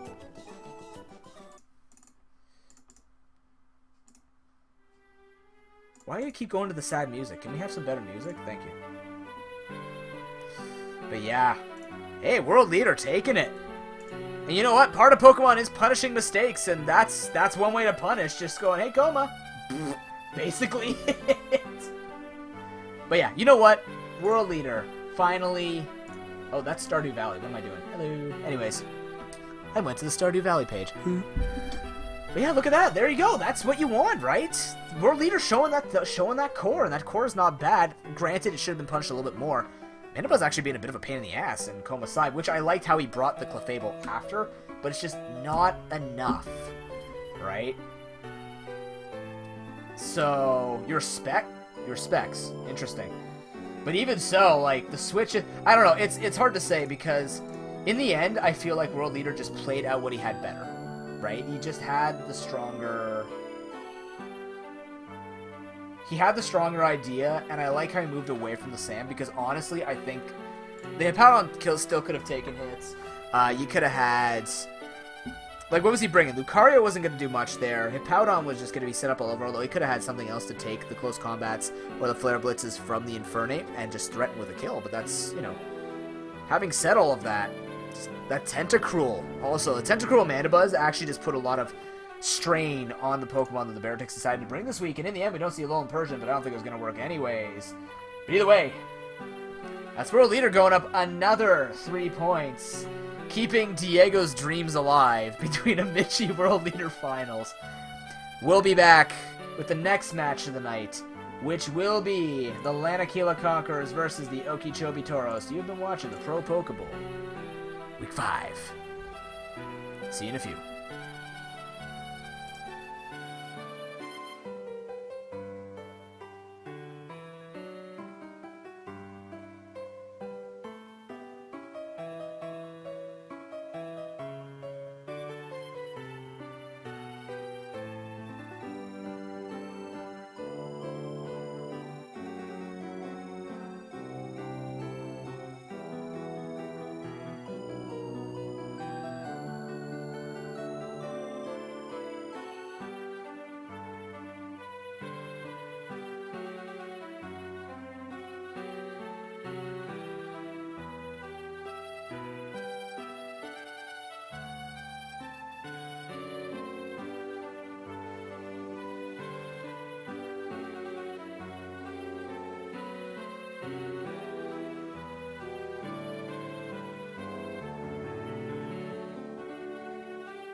Alright, ladies and gentlemen, we are back.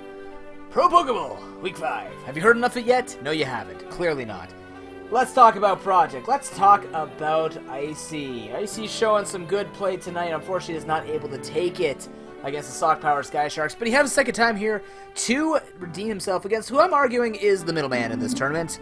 Number 5 himself, Mr. Project Key 3 on the Okeechobee Toros. You know, it's tough for me to just be all, yeah, Project, because I really like what he's doing, I like how he's playing, but, you know, oftentimes the reason why he's in that 5th seed is just seeing these little 1-1s because of a misplay, a choice of moves, or, you know, expecting that something happens that doesn't happen, not enough trick room, whatever you want to call it. But literally, he is the guy where I'm definitely expecting to be literally that middle of the pack guy. You can rely on him, but for how long? And for Project, well, this might be an easier match for him, honestly. Just be perfectly honest with you. Not because it's Icy, but because Icy has been going through the uphill struggle of trying to take any points going here, and Project could use this to even push his limits a little bit higher in the seeds. But it sounds like their matches are already ready, so I really do think that, unfortunately, as I said in the memo, I can't see Trick Room because Icy's team is quite slow too, which, you know, kind of surprised me because Sticky Web at the same time doesn't work against Project too well. So when I think about the two strategies and what they're trying to do, it's like they both kind of don't help each other. You know, Sticky Web doesn't do much against Project, but then Trick Room doesn't do much against Icy, so what do they do against each other? Their strategies are not gonna, they don't mesh. It's kind of that weird, you kind of just leave it up to fate and leave it up to the battle, so why don't we just do that? We're gonna leave it up to the battle right now. Game number 1 between these two. Let's get into it. Okeechobee Toros on the far side. And Aquila Conquers on the close side. Oh my god, I'm seeing my boy Guzzlord. Here we go. So we see a Guzzlord and the SBL making an appearance. Look inside the Okeechobee Toros. It could very well be Trick Room, but I am going to be debated so freaking hard because it's just not going to happen. And if it does, he just wins the tournament. Simple as that. No, I'm kidding. But either way, let's take a look at the team. So we actually see the Crawdon making an appearance. It's been a while since we've seen it played. The Aggron, though, let's see what it could do in its second week being on the side of the Toros. Nihilego, we don't know how it's going to be going. Mega Aggron is just going to be going in straight for the Earthquake. We see a Focus Sash yet again. As we see the Toxic Spikes actually being set up. I like this because the Toxic Spikes will actually stop if, God forbid, something of like that, what's it called? If we see something like Xurkitree try and set up, or see even Porygon try to stand out for too long, if Crawdon tries to set up, the Toxic is the correct play, because again, against setup pokes, you want the Toxic damage down. If they're having multiple choice Pokemon, or Pokemon that just kind of hit and run, you want the normal poison damage, because you want more value for how long they're going to be in the battle. So I'm liking the setup here from Icy. This is a good start to it, despite the fact he's lost it. You know, Nihilego did its job. Got the speed. Now, I don't know if Pidgeot's going to do nothing to this. Heat Wave, unfortunately, Filter makes it quite difficult, but we actually see a Stealth Rock set up here. Dangerous, as Xurkitree's now going to have to come in and take some damage on top of the poison. It's not the way you want to start off your Xurkitree's life here in this battle, but nonetheless, Stealth Rock set up, and if Mega Pidgeot stays alive, he's going to be able to take it out with another Heat Wave unless we see a super low roll. Let's see what he's got now. So Hurricane is going to come through, does a fair amount of damage, does get the Confusion. If he hits him with Confusion, oh, that is not good for the Tauros. Hey, this is the guy with the, this isn't the guy. Darkness is the one with the Pidgeot, or with the Togekiss. You wouldn't expect it, though. See it from the side of Icy, but hey, that's what actually makes Mega Pidgeot so annoying, is the fact that Hurricane hit 100% of the time and has that Confusion chance. And unfortunately for Project, gets burned a bit by Pokemon, so there you go. Xurkitree handled. Good for Icy. It's a much greater starter for him here. And again, can't match the aggression of Oxum's team, but he could definitely match kind of this sort of toss-up between him and Project. So there you go. Perfect. Cresselia is now going to come in and can take the hits for a while. If he does have U-turn, I expect him to use it.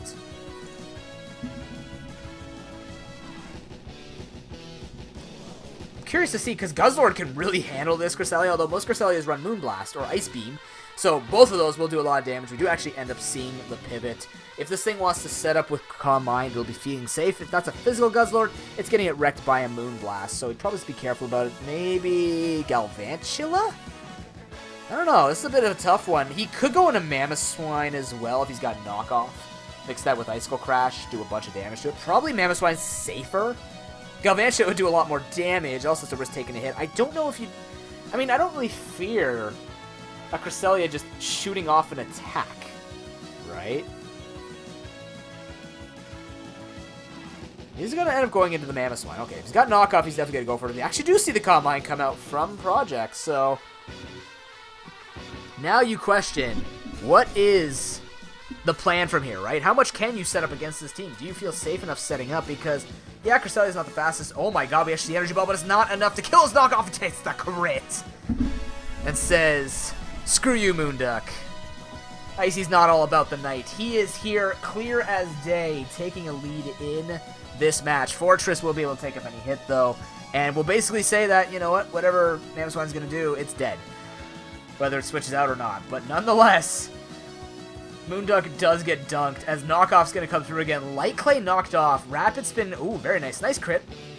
May not have mattered, but is going to be good for Project to get rid of those Toxic Spike to protect his Crawdon if that is going to set up. That's pretty much, I mean, it's also good against Porygon too, because, you know, wall, but that's going to be good for Project, and because Nihilego's dead, he doesn't have to worry about it.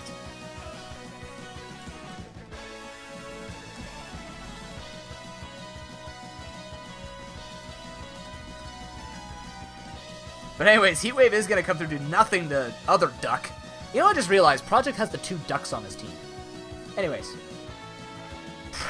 Porygon 2, yeah, it's got Discharge or Thunderbolt. He's been bringing Thunderbolt more than Discharge, so definitely goes for the extra damage. See the Hurricane do, like, nothing as Thunder Wave making its appearance. Is going to cripple this Mega Pidgeot. Unfortunate for Icy. So, can't really say but, because, yeah, it does actually something. He does get the Confusion, and the Recover does come out. Not necessarily doing enough.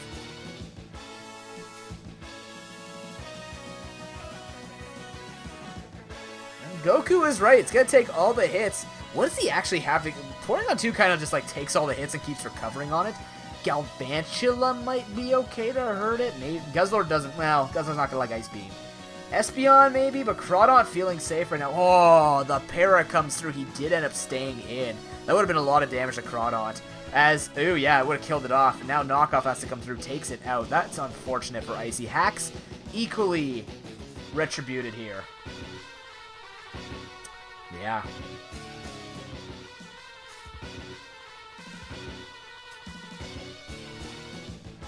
Unfortunate. That would have been good for Icy there too, because it would have just been so much damage, and then on top of that had a chance to crit, and then 2 hits right there. Yeah, would have been it.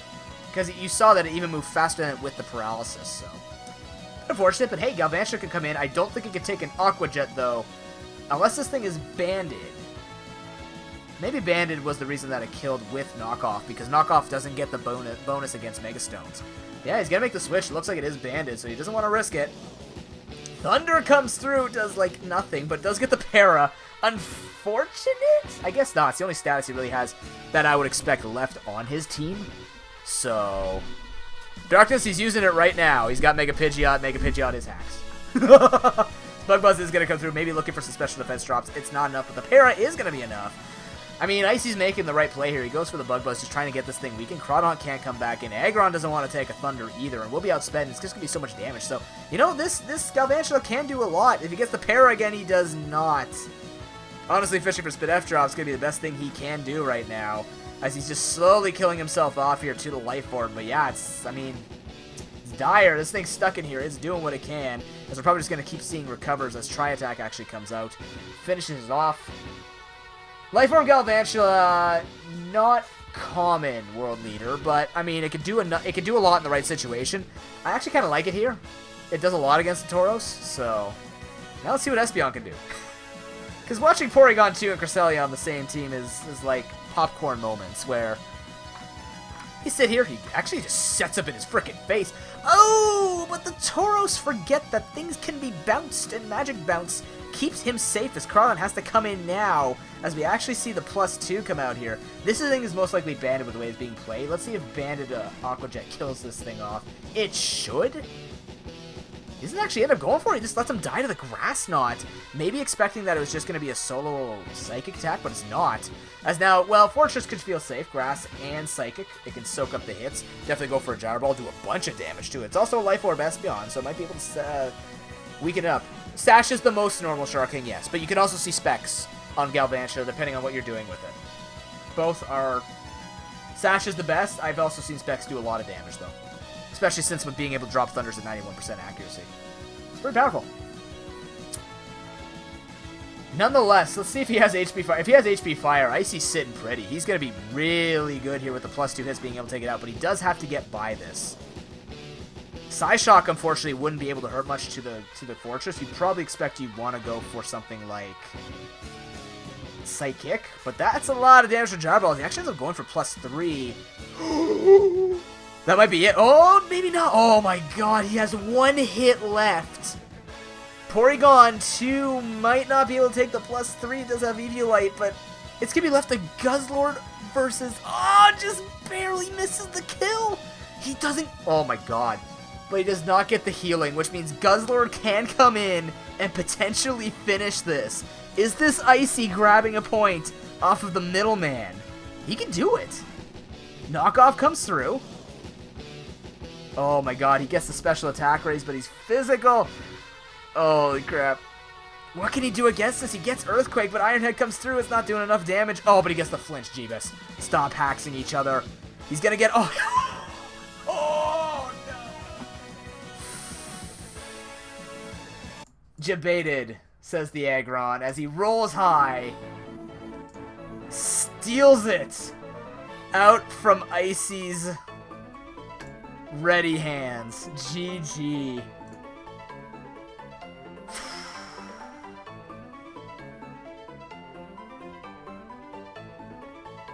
Wow. Flinch into high roll. That... Ah. Oh, man. Okay, that one I'll push F2. that one I will pay respects. That hurts. Wow.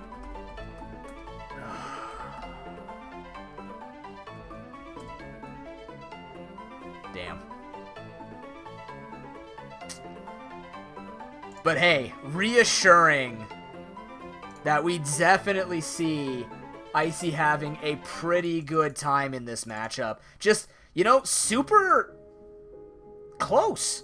And, like, literally would have had it maybe, right?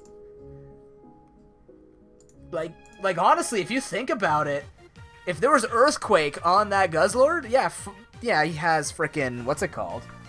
He has Filter, but he would have lived the 2 hits, especially if that was the normal roll. But now we know there's that 41 to 47% roll. That was super close. Were there changes? I mean, I honestly think Project could have taken a little bit more of an advantage if he had pushed the offense a little bit more with his Mega Aggron, but... You know, definitely circuitry getting hacks. A lot of things were hacks in there, too, though. You have to really think about it. The crit on the knockoff from the Mamoswine. You have to think about the flinch at the very end of the match there. The circuitry getting confused twice. There's a lot of things that went against.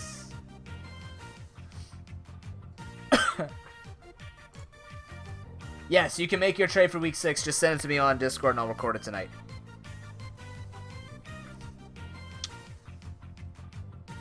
Yeah, that... Yeah. That sucks. But you know what? It just means that Icy can come back stronger, right? He knows what he needs to do now. He knows the damage calcs as well. The nice thing is, in those types of things, you can use the information of how much damage you did to know if you're going to make the same play in the future. Especially when you know that you got a bunch of crits and stuff like that and a bunch of hacks. You now know, well, this is how much a Hurricane's going to do. This is how much a Dark Pulse or a knockoff might do. Because, again, it critted and killed it from full, so you can't really tell how much. It has to be at least... If it's 89% health, it has to be doing at least something like 63%. No, but it has to be 64%, right? So these are types of things that Icy can use to his advantage, right? And for Project, he also learns these stats and sees what can happen. But at the same time, I feel better for Icy here because he's learning numbers that are going to help him. Whereas the side of Project, he knows what he was going to do. He just gets hacked out. So he's kind of left in the dark of, well, if Icy trades up his playstyle, can I play it around? Right? Will he actually get more done because now he knows exactly what to do? Let's see. Oh, baby. That one was hot. I guess. I don't know. Anyways. Let's get into game number 2. If I was Icy, I would not be happy about letting that match be stolen from me. But we see the Staraptor. Let's see what he brings. He actually brings a Chestnut, so he actually has... Ooh, Staraptor's going to kill that Chestnut, no problem. But let's see what's going on with this. Game number 2. Oh, maybe I black... Oh, did I whitelist this? Maybe I don't have to make people regulars. Excellent. Oh, buddy.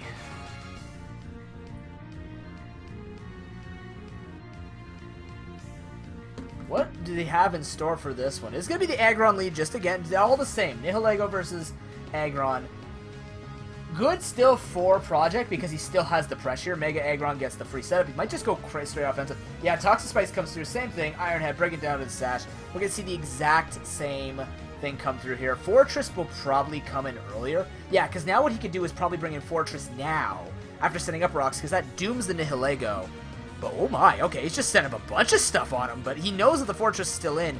Will he put the pressure down? Because going into Pidgeot here, I feel like Project would just go aggressive this time with the Ironhead, so I don't know if it's going to work all the same. But he does actually end up setting up his rocks this time around, because he left the Nihilego up there. But yeah, no, he's going to make the exact same play. He wants to say, hey, Heat Wave, 10%, buddy, let's go for it. I get the burn, I reap the rewards. Goes for it, gets the same amount. I've seen this story before. Pidgeot actually lives. Oh, wow, okay. Heavy Slam would have definitely killed it, but we see the Ironhead, and it's not doing the damage. He's going to make the switch into the powerful Staraptor, which is not liking what it's taking. E-Wave is going to do a lot to it. This is actually kind of not okay, because that means that one, he knows this thing's scarfed, or he should learn very quickly it's scarfed. He's making this type of switch. But two, with the amount of recoil that he's going to try and go for, he's going to have to go for... What the fuck? What? Okay. Quick attack. Sure, I got him. Got him. Choice Banded quick attack, potentially? What? But, yeah, okay. Pulls a fast one on all of us, I guess, as he actually just takes out the Mega Pidgeot in the most non-dramatic way possible. If it's Choice Band Quick Attack, it should kill off Galvantula, too. I think so. Makes sense to me. I don't know anymore. Either way, wait, hold on. You outspeed? Yeah, you do. Shit, yeah, I was right. Okay, well, Fortress can come in. It's not going to like taking a Thunder, but it at least can go for the spin and go for it unless he... Oh, jeez! What the fuck? Okay, that's a lot of damage. Wow. Okay, I expected it to live with next to nothing. I did not expect it to flat out die. Crawdon has to go for Aqua Jet here because Bug Buzz and Thunder obviously will one-shot it. There you go. He's got to get this thing out of here. But with Fortress gone, that's pure hazards against Project. Interesting. And we know this thing is most like a Choice Band the way he's been playing it, so... Something else has to come out here and take it. Xurkitry's not going to feel too pleasant coming into this. Espeon's going to make his way in. He knows that he could take an Aqua Jet. Maybe... Yeah, he stays in and just goes for it. Oh, shoot. Maybe not. Okay, it's gone. That's right. That's right. We didn't actually see this thing go for the Aqua Jet before. So... Or... No, he let it go for it because he went for Grass Knot. He went for something else. I think he stayed in and kept going for knockoff, so... Yeah. Either way, Chestnut is a natural answer here because it resists both stabs on the side of the Crawdaunt, and can also actually do quite well against the rest of that team, so Chestnut could do a fair amount here.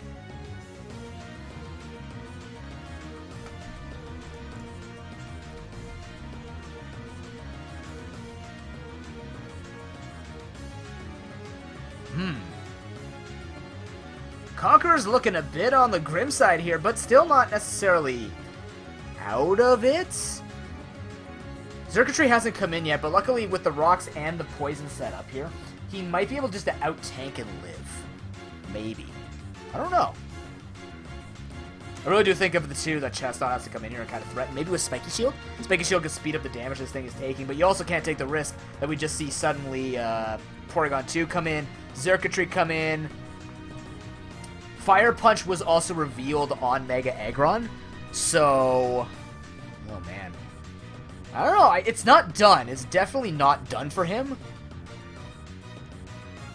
It's most certainly knowing about the future of what could be happening with the rest of it. It is going to be the Chestnut coming in here. Let's see what goes on. If he ends up going for Spiky Shield, it's a lot of damage down on the Chestnut. If he goes Spiky Shield and he switch and Toro switch, he's good. You can even go Mega Aggron here. Maybe no Earthquake. You could see Drain Punch maybe, but oh wow, okay. Duck comes in. Coming in right now, traces the bulletproof. Oh, man. I forgot about Hammer Arm, but he misses it. What is... It's like the game doesn't want him to do well or something. Thunder... Oh, my. Thunder Wave misses. Never mind. The game's back on his side. He's good, but he's slowed himself down, which means he can try and go for another Thunder Wave. But Duck is going to have to go for the recovery. He's got to let it die off. He ends up just letting it die off. I like this. What the? Whoa. Okay, we saw a Quick Attack Staraptor. Now we see a Swords Dance Chestnut. You know? HP Ice, if that doesn't kill... Yeah, he's got to kill with Fire Punch right now. Because this thing will die too, but then again, you want the Xurkitree, I guess, against the Guzzlord? What? I don't know. This is weird. Fire Punch comes through. Yeah, that's a fair amount. That's going to be a lot. Hammer Arm is going to one-shot this thing. From that range especially. That's going to kill it off. He took the hit. Crawdon can try and come in, but yeah, okay, here's everything coming in. That's the last thing. I think he's trying to set up so Crawdon can try and sweep with... No, he can't sweep because Guzzler hasn't come in yet. He can't go with Aqua Jet. He has to go with Liquidation. He knows he'll actually outspeed both of them, so that's probably what he's trying to set it up for. Signal Beam not being enough, as it's actually going to be a Paralysis. Come on, man. Unreal. This is unreal. As he's just going to take him down, the Special Attack Raise comes through. As now Guzzlord has to come in, face the music that this thing's just going to go for a +1 hit. And that is just, that is literally highway robbery. You're right, I forgot about Drain Punch, but...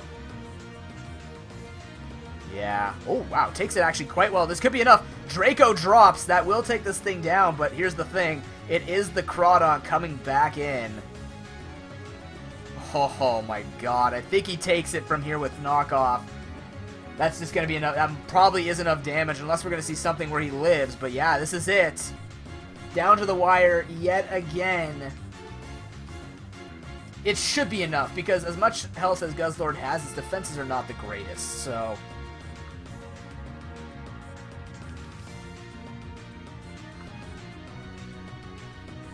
Oh, never mind. Has superpower. But yeah, unfortunate. Conquerors actually put up a phenomenal fight. But in the end, the Tauros will take the 2-0. That sucks. That, you know, there were... yeah. That's a hard one to shake off. Good thing that was the second match for the Conquerors. Not the first one, because that's a tilter. Unfortunate, man. But hey. Good show by him anyways. I think that's actually like his best series that we've seen. Because it really showed the strengths of his team and what he tried to do. And the hazard setup was pretty stellar. Played around the hazard sets and stuff like that. And kept his own. So, well played to him. Right? You can't just look at points nonstop and say that that's... You know, yeah, points in the end matter, but if you're looking to just get better at the game, have fun with your sets, and give validation to your draft, this is the season to validate. But yeah, that's a sideways game for him, but hey, you know what? I trust in Icy. He can shake it off. Looking forward to future battles from that type of play, because that was really strong team building by him, and for Project, hey, you know what? You could argue that game number 1 could have gone better for him. Even game number 2. Making a couple of changes there, so... I don't know. This is why we name him the middleman. Yeah, he produces some results, got decent points, but there are those little things where you do question, You know, why set up the Stealth Rocks first without killing off the Nihilego like he did last time? You know, just deal with the poison. Those rocks brought it too close for him to manage. To just barely take that win away. So, yeah, it's good that he won it. He's still on my coaches to watch list, though. We'll be back, guys, with the next match, which will be the QB Destroyers versus Sock Powered Sky Sharks. See you in a couple minutes. Just also a quick reminder for any of you who are planning to play on Showdown, ladders have been disabled. That should not affect us making these little extra things. So we'll be back in a few seconds, guys.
Alright, hopefully that Advil kicks in a little bit faster than I was hoping. We are back, ladies and gentlemen, with match number 5 of 6 tonight. Team Sock Powered Sky Sharks and the QB Destroyers? Yep, I'm a genius. Anyways, just as a quick reminder to you guys, we are about 2/3 of the way through the night. We'd like to thank each and every one of you for coming out to watch the battles. Whether you are supporting the tournament by being a part of it or just being a spectator. This is my give back to the community, so thank you very much for making this a wonderful experience. And at the same time, if you are collecting Newbits, please make sure to hand them in for the MVP awards. It is only open on Wednesdays, so if you want to get your support in there, make sure you get it done before the end of the night.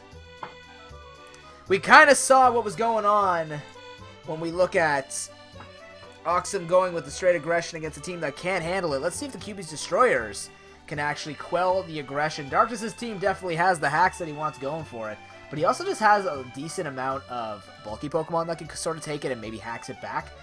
This could be a problem for Ox if she doesn't use the right aggression. I actually do think that, yes, we have not seen results coming out from the hacks, but this could be one of those situations where if Cheeto starts getting going, if he's brought some of these moves here, that's going to be handling things, and yeah, I don't know. It's kind of like he can actually quell the certain aggressors if he plays it correctly. So I do give him credit for doing it. Let's see if Oxum can ram her face fast enough to actually stop this from happening. We've seen a lot of hacks so far on this. Yes, the ladder's temporarily disabled. Boo-hoo. Good thing we run our own damn tournament, ladies and gentlemen. Let's do it. Let's get into it. Game number 1. Battle number 2. For Stock Power Sky Sharks on the far side, QB Destroyers on the close side. I am staring at a hell of a lot of power right here. I actually like the Shuckle Bring. I think Sticky Web's a really good call. We saw it almost come out for Lanakila Conquers to be successful here. I like the call here against the Sky Sharks because, yeah, Sticky Web does hurt an aggressive team because, hey, they're not moving as fast. Let's see what we got. It's a Weavile versus a Malamar. Malamar, not feeling too good right now, but can threaten with the superpower, and, you know, if it's and if we know anything about Oxum's team, she likes to run Life Orb. So he's going to make the switch into the Glygars. We actually see a Sylveon switch in, too. Interesting. Both making the switch, try and get each other off guard.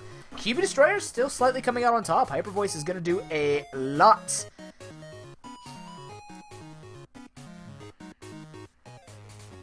To this thing, so let's see. What are the win conditions at this point? Metagross can do a fair amount against the QB Destroyers. You have to kind of get through that Goodra. Goodra makes things really awkward, but we're actually going to see the leftovers knocked off here from the Gligar. Unfortunately, you have to kind of deal with that. Maybe Shuckle would have been the best play there because, yes, this thing has a defog, but I don't know really what to do against his Ice Beam is going to not do anything to this Ludicolo, as it could just go straight for the Giga Drain. It could also try and set up a Rain Dance here to start going to town. Again, Goodra actually very important for the QB Destroyers here to keep alive because it soaks up a lot of hits. Ice Beam, yes, it's one thing, but it is a Goodra.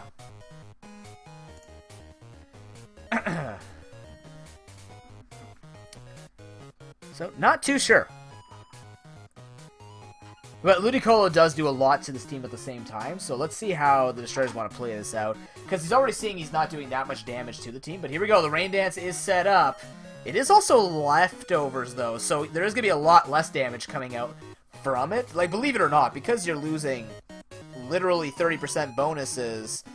Is it 30%? Yeah, it's 30% bonus from the life. Yeah, that's how much it's doing. It's not doing a hell of a lot. Sludge Bomb's going to just freaking wreck the dancing Spanish man here. It's Pineapple Shark.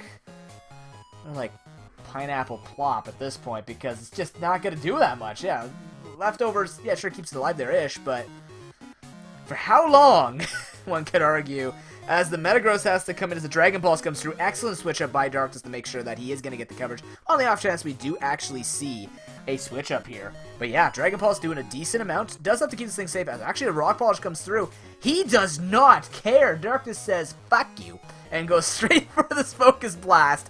Murders the face of Metagross. And again, that speed, it's not damage. Meteor Mash comes through. That's the damage she needed, but it's not going to be the damage she deserves as we actually... Oh, he went for Focus Blast. Why? No! Uh-oh. That's bad. That's actually bad. That's bad for Darkness because, yeah, he can't get the speed drop, loses the thing. Oh, no, the Rhyperior's coming in. No, it's falling apart. Oh, God. Because that's a two-shot. I think he expected to take it a lot more. Hi, Dagger. How you doing, man? I saw Dagger before, too, so hi, Dagger, and hi, Dagger.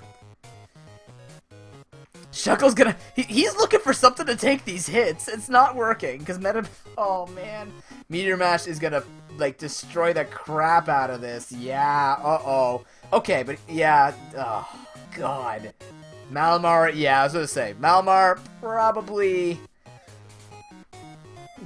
his best bet, but, jeez, what a 180 on the control of the game from would have been dead Metagross with a living Goodra all the way through to just absolutely destroying the destroyers. Milotic coming in. Will be able to take a hit. Will be able to handle the Metagross. But right now, game number 1 faces the place as Ox is feeling super comfortable here. Just, yeah, going for the attack. No hacks to boot. Ice Beam not going to kill it off. Trying to make the prediction here. Doesn't go for the Scald. Might get the flinch at this point. His recover does come through. So Darkness feeling a little bit more comfortable with his defensive wall. Not having the leftovers because it was knocked off. He's going to be able to take out the Metagross. So something for him. But the team's in shambles. The whole team just got destroyed by this Metagross being at +2 speed. Now I was thinking just go for Thunderbolt and just kill off pretty much everything except the Rhyperior, in which case it'll just finish it off. Maybe with the all-out pummeling. We haven't seen... Well, we saw Steelium, so it won't work. We actually... Okay. Once again, that Lightning Rod boost saving his bacon, giving him probably a base stat total of 201 special attack, which will do nothing for him. But Focus Blast is going to miss. Smackdown. Ooh, okay. Not doing the damage, unfortunately. You don't see Smackdown usually because... especially with something like Rhyperior, you do want to end up going for the Rock Blast, but has brought the Smackdown, sets it up for future hits, but it's not going to matter because the future is now, and the future's not looking great for the Destroyers. It's not over, but it's not looking pretty either. I actually see a switch here into this, but yeah, Hyper Voice does a lot. So I was going to say, it's... I don't know about that, but... To be honest, Sylveon actually does a lot of damage to this team. Maybe setting up for the Thundurus T to take it out. Unfortunate, though, that he gets a super low roll on that Hyper Voice, so it's not going to be able to take it out, which actually works out very well for Oxum here to get that extra Earthquake damage off. She actually got very lucky with that, because if there was actually a damage calc saying that Thundurus T could not kill it off, it wouldn't have mattered either way, because I think then Gligar would come in and take the hit, go for the Earthquake, but good for him to know, good for Darkness to know for the next match, that, hey, this Sylveon, it's got the bulk to be able to take it. I don't think Metagross gets Levitate, though. It only gets Clear Body. It doesn't have Levitate. Poison Jab says hello. Weavile should be able to finish this off. Game number 1 is going to be going to the Sky Sharks. Because at this point, it's like, yeah, not enough strength. Goodra did show some strength, though, so I mean, some very easy things for Darkness to use in game number 2. As you do see the Ludicolo actually coming in as Aqua Tail comes through. Holy crap, Aqua Tail! Damn, dude! Now, if Ox is trying to reveal other things, just practicing her switching or Death Fodder, absolutely doesn't need to, but hey.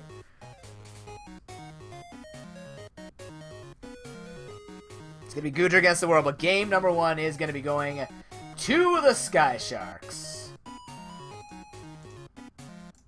in relatively flashy fashion. Gotta say, though, wasn't totally clean for her. Looking at a little bit of risk there, especially with the setup. Unfortunately, Darkness opted for that. If he didn't... like, literally, this whole game changed if he didn't opt for the Focus Blast the second time. That's it. It would have been much, much different if it had gone to that, into her trying to figure out to use something else. So, not all bad news, not all dark news for Darkness, but, hey, you know what? Again, showing up. You want your mascot back. Unfortunately, World Leader, you can't. You can trade for it. You can do player trading. Just always take Houndoom against Ox so that you can have, like, infinite trade value. That's all.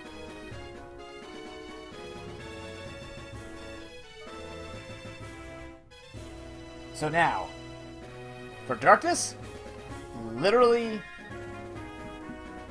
it's just not make the less risky play. But he did it, you know, that Goodra showed a lot of damage. The Sylveon showed a lot of damage. Those two Pokemon are really integral to taking down Oxum. And I do actually think, like I said, he might have the bulk to manage it. There it was, right? Showed the good strength, showed the right Pokemon bringing it. And, you know, for Oxum, yeah, Sky Shark showed some decent hits, but was eventually walled, so not really much to say about that, really. It's difficult to identify, especially when you don't... Like, when you saw the focus miss, when it didn't need to happen, it's like literally you say that one part, and the game could have been so much different if we saw that Metagross handled, so...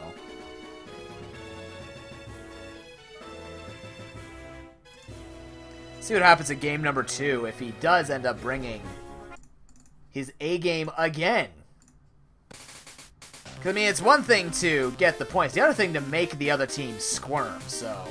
Let's see what's going to be going on with this. Game number 2, Stock Power Sky Sharks up 1-0.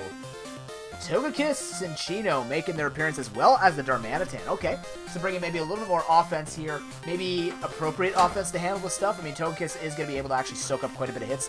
Again, Metagross still feeling okay if it sets up. Hi, Gamma. Yeah, Metagross feeling very, very safe to set up here.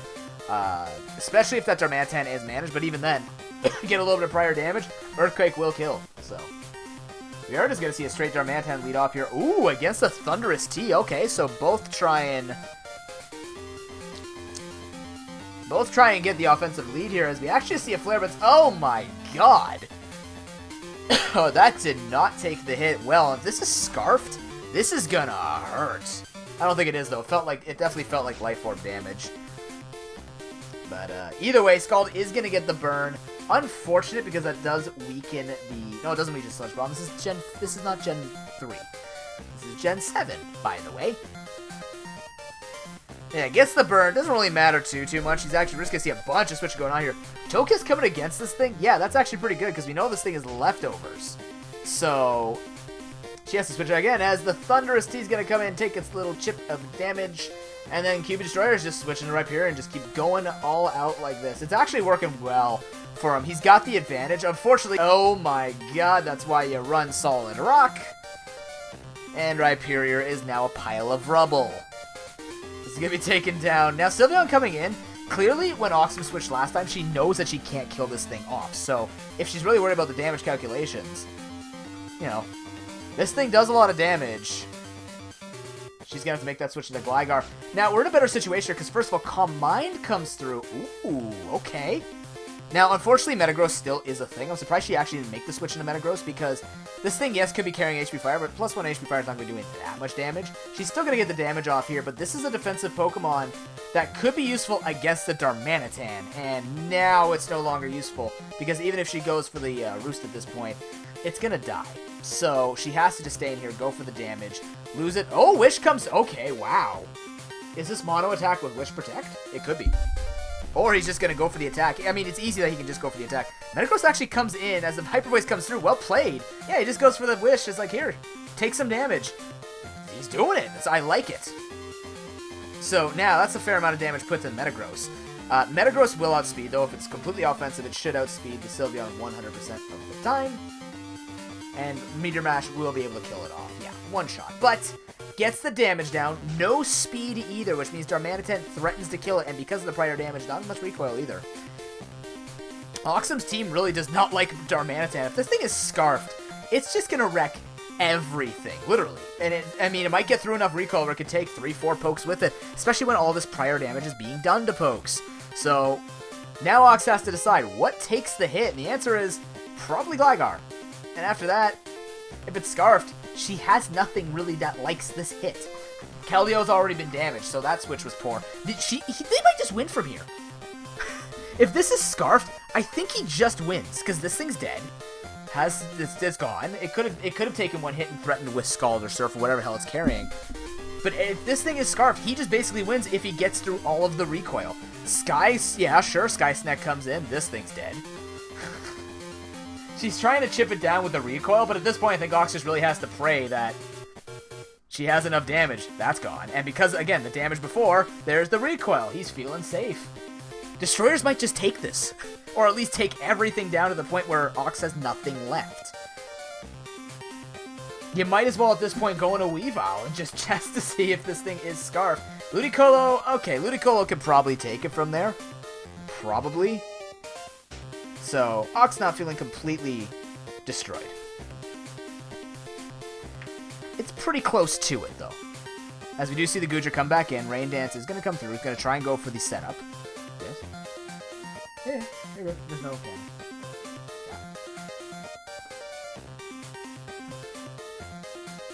She is leftover. She's not going to be doing that much damage. Metagross has to come in, takes a Sludge Bomb, no big deal. We do probably see the Atomize come out now. I think that's at the range where Focus Blast does kill, though. So, if she does set up, I think she has to kill from... I don't know. If you're going to set up the Rain Dance, I feel like you also waste an opportunity to just go for the Ice Beam, but then you're also dying, so I don't know. It's a tough call. We know that it wasn't a one-shot, so... Rock Polish does come out. I don't know if this is what he wanted to do because, again, the speed comes through. Maybe she lucks out again here. I think Focus Blast was the obvious call, and it might have taken out Metagross.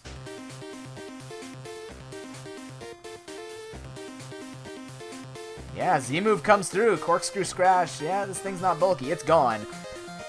Oh, man. I think Darkness might have been playing himself here because I don't know if this thing kills. I think he had to go for the kill there. Doesn't have the +1, so he actually lives. Not going to get the Gooey off. Is he going for the Focus Blast? Does he hit it? He does, and it does kill. Keeps his hopes and dreams alive. But there's no damage on that Ludicolo, so he has to probably go into... I don't know. This is tough. Because without that Ludicolo being hurt, I think Ox just squeezes it in, but not because of her play. Thundurus is going to have to come out. Togekiss also comes out. Probably can take a Thunderbolt from that range and just go for damage. And again, that also helps because, again, the recoil maybe gets a crit and kills the Ludicolo. Who knows? But there is no rain up, so this is also decent news for him, right?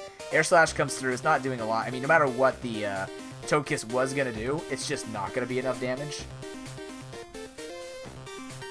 E-Speed. Never mind. It has E-Speed. It does get the damage off. Which, you know, actually kind of matters here for the Darmanitan. So, the other thing that Oxum can buffer with, it wasn't Scarfed after all. And ladies and gentlemen, turns out to be Life Orb. Just not enough for him to take it. It looked good, though. It looked really good for him.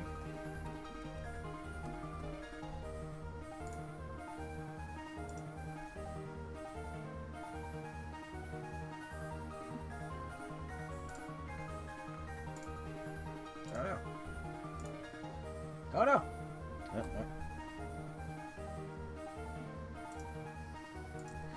Well, Ox just grabbed 6 points in one night. Definitely also separating herself from... Like, separating herself into the top... into the top 6. So definitely grabbing a lot of points there is really good for her. That's unfortunate, Darkness. Good luck with your surgery, though, man.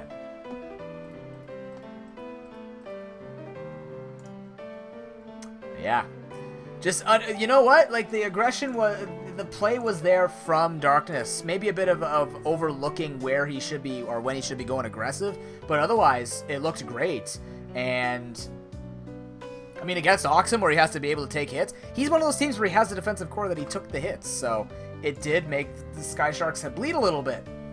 Unfortunately, though, that Metagross just too much for his team to handle. And... that's just going to be it. We're going to take our last break of the night, ladies and gentlemen, to get into our last match, which is going to be the W. Wellington versus the Alaskan Arachnids. Let's see what happens with this other middle-of-the-pack guy in Doodle against the Titan of the tournament, Ivan. Back in a few minutes, guys.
Why am I overrated? What are you saying, World Leader? Ugh. I'm not even rated. Anyways, guys, we are back finally for the last series. Not to say, I mean, it's been 5. 5 is my limit. 6. Now we're pushing it a bit, but that's okay.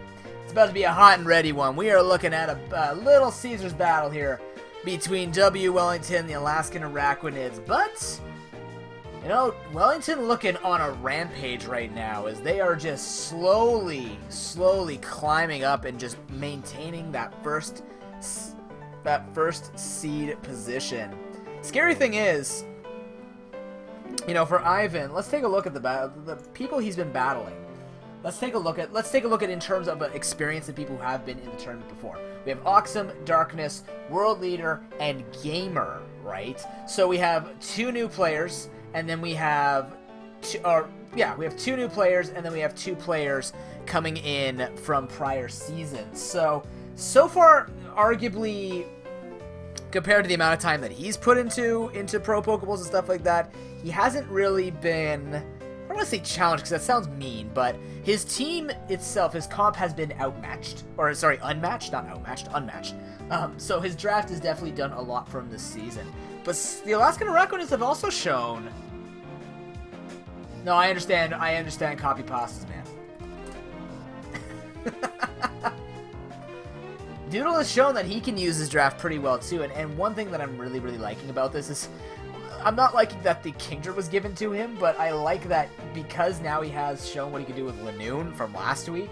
Can he do it this week against Ivan? Because Ivan has a really tough... Oops, I forgot to change that. Ivan has a really tough defensive core, one of it being like Tangrowth. But the thing is, I trust that he can break through that. So this could be the week where, because now we have a defensive core, but we have a super aggressive team that can put Rain to good use, it could be enough for Doodle to maybe weaken him, and maybe no one will have a perfect season in Season 4, because right now Ivan's the only one who can have it. Nobody can even perfect being not winning anything. So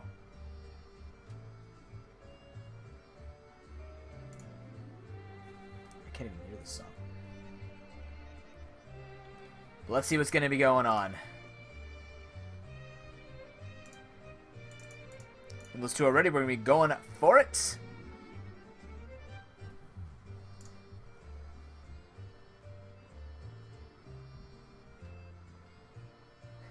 Nice try, World Leader.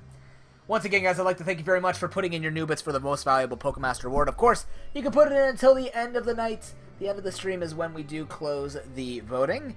The reason why I do this yet once again is just to keep it all to the Pro Pokeball so I don't miss it. I don't get interrupted when I'm doing other content on the channel. Just as a quick reminder while we do wait for this series to start, the schedule for the next month or so is going to be quite rampant and all over the place.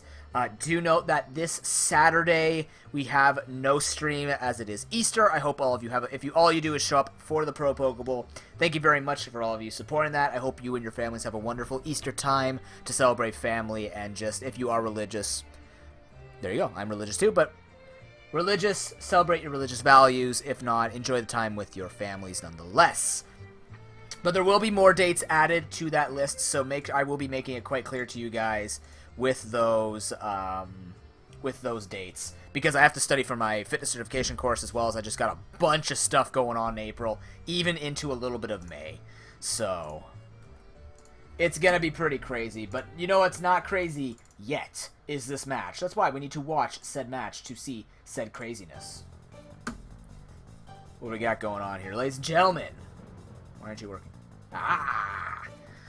Oh, even on a Crasher Wake with water background for this match, it is W. Wellington on the close side versus Alaskan Araquanids on the far side. WW versus AA. We see that Rain Core. We see that sweep capabilities. We're seeing absolute power, actually. I'm surprised. I'm actually seeing the Escavalier, and I looked at this and I go, you know what? Escavalier, Salazzle not too great for it, but Escavalier will handle the defensive core that Ivan has been bringing with that Rhydon and that Tangrowth. And the Starmie, so well read by Doodle. It begins.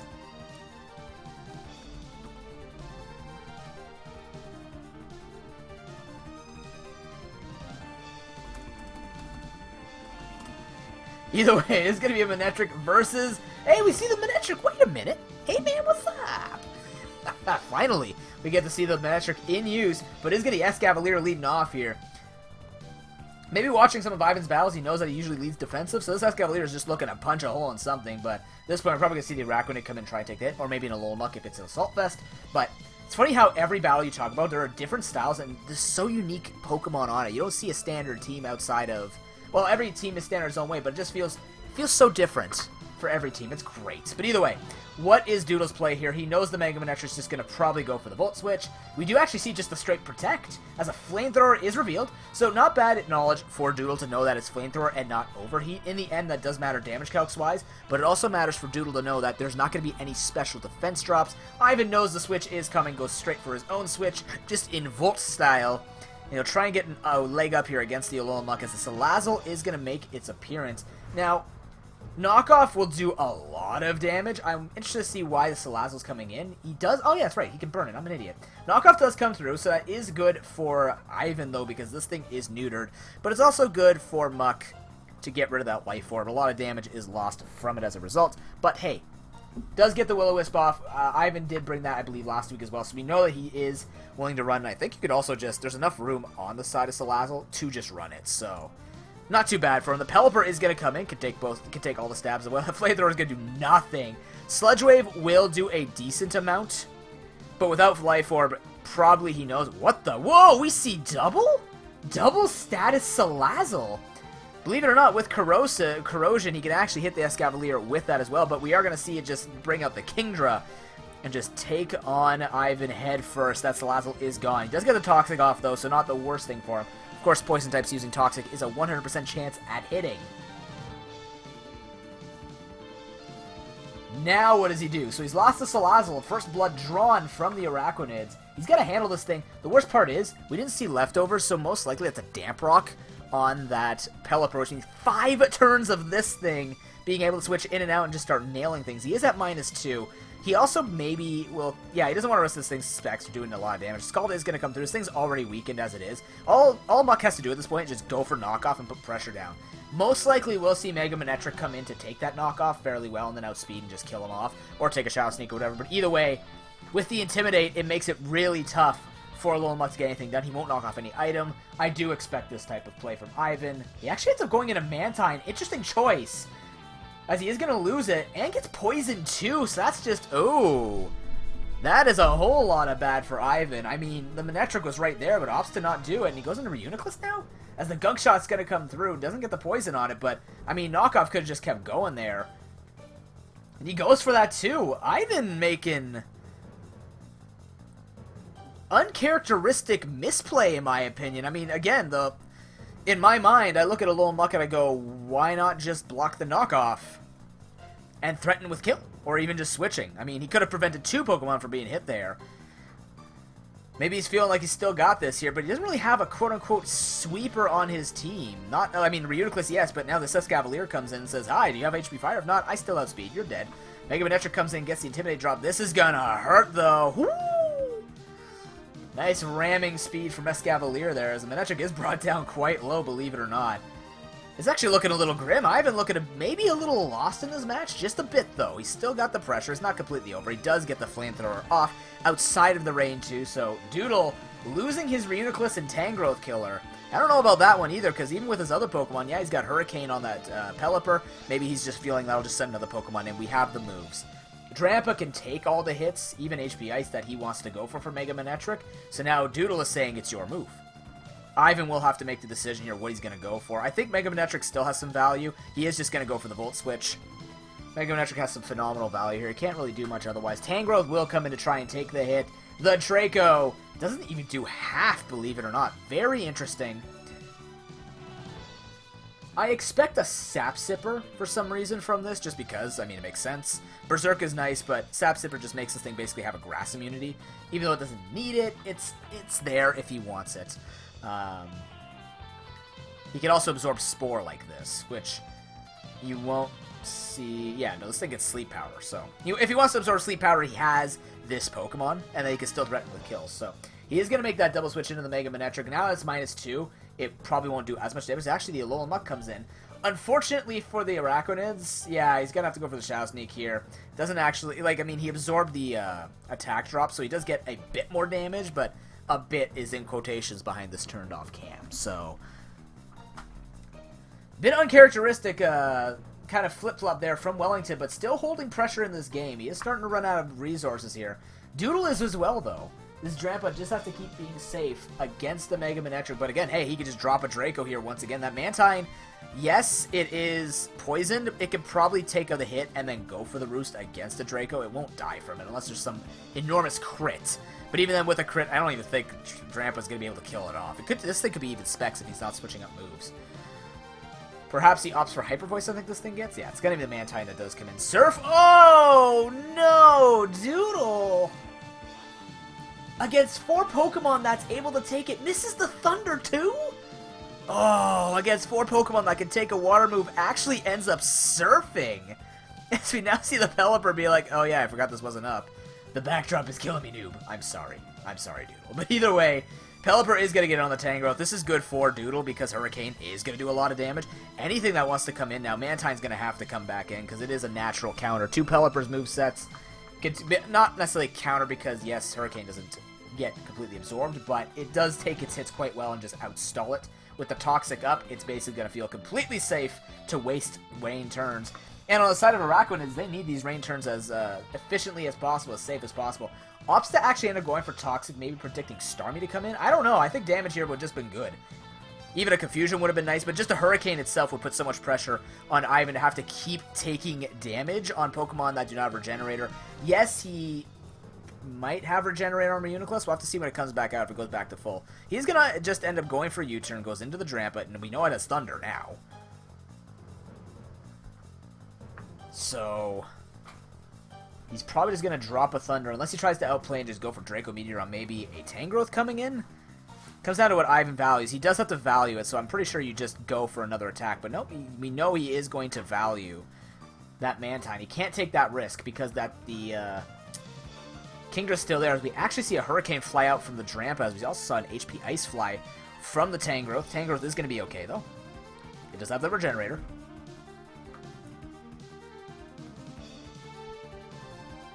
At this point, because he's kept Mantine, I mean, Mantine is so important because you look at the rest of Doodle's team, and Mantine just absorbs the stabs of those pokes. Arachnid is not even doing anything. I don't even know if Arachnid is ever going to do anything on this team.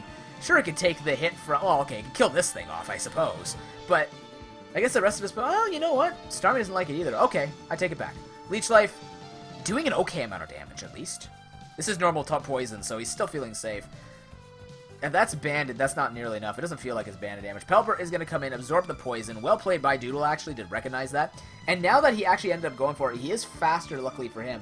But Hurricane can fly through. The other problem is, well, there's no rain anymore. So Starmie can now come in as the U-turn does fly out. Arachnid is coming back in for sure. There it is. Actually, feeling very textbook as to this point what he could do. Z-move Giga Volt Havoc doesn't actually kill it. As Leech Life takes the Starmie out, the little Starmie that could becomes a little Starmie that gets dumpstered.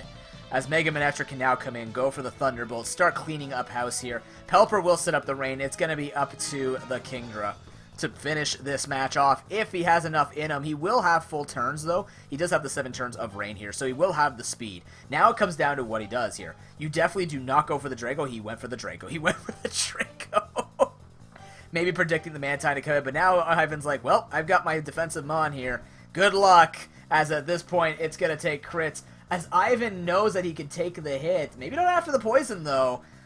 Yeah, that's just enough to kill it off. Reuniclus and Tangrowth still feeling healthy here, but because of the special attack drops to -6, Reuniclus and Tangrowth can take it. The miss on the Draco is just going to mean calm minds for days, as he's just going to finish this game off.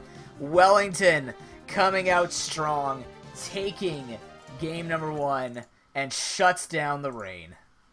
One would say he set fire to it. GG.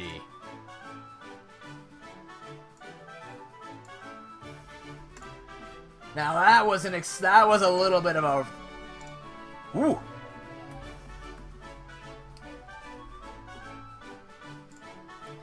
That was certainly a battle.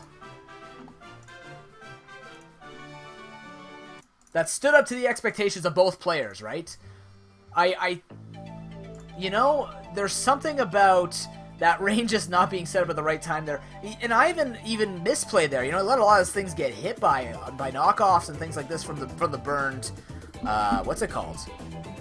You let those things get hit by the burned Alolan Muck of the knockoff, but, you know, now we have a couple of pieces of information we have to worry about. We have to worry about the double status Salazzle, but you also have to note that he's just kept going for... Oh, no, so Psyshock, the way that it works, Darkness, Psyshock uses your special attack, which Calm Mind boosts, but it hits the opponent's physical defense. So Psyshock still gets boosted with Calm Mind. That's how that works. It's a bit complicated if you don't understand the mechanics of the boosts, but yeah, you get the special boost from Calm Mind, and then the special boost hits the physical defense. So it is very effective at taking out really high SPDF Pokemon and getting around that. So... that's why the difference between Psychic and Psyshock depends on what Pokemon you're trying to manage. Psychic will hit the special defensive side, Psyshock will hit the physical side, but will still receive the special attack bonus. Or bonuses, I guess, from Calm Mind, Nasty Plot, stuff like that. It was a nice addition because otherwise Special Walls just blocked a lot of that stuff. So Psyshock kind of is like, yeah, screw your Special Walls. I'm going to set up on you to +6 and then hit you on the physical side. Bitch. But yeah, hey, you know what? I think they both brought some pretty good teams against each other. Ivan being able to squeeze out, that Mantine needs answering, and I think showing that Thunder and not hitting it on the end. But even then, I think a really big turning point, it wasn't really a big, okay, it wasn't a big turning point, but I think one big misplay there was the Surf from Drampa. When the Mantine, like, there's a couple of things. You go for Surf when 4 Pokemon are not going to be hit by a well, and then on top of that, you have nothing to actually enter the Mantine, and you lose the poke. Believe it or not, Ampharos being that thing that, that just kills the Mantine.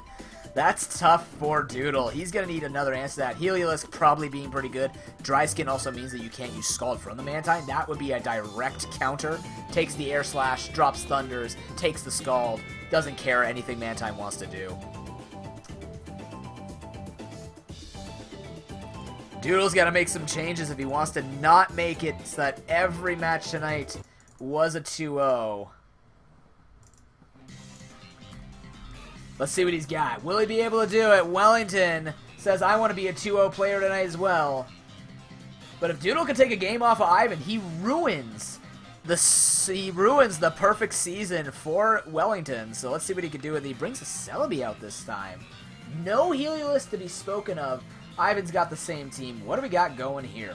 So we know there's Damprock. We know Kingdra wants to do things. If the Mantine's gone, basically he needs Mantine and Tangrowth off the team in order for him to start spamming more Surfs and Dragos at the same time.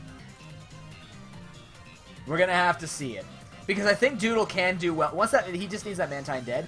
I'm curious to see how the Celebi is going to feed into that, because if Air Slash was on that moveset, it's still going to... Celebi's still not going to be comfortable.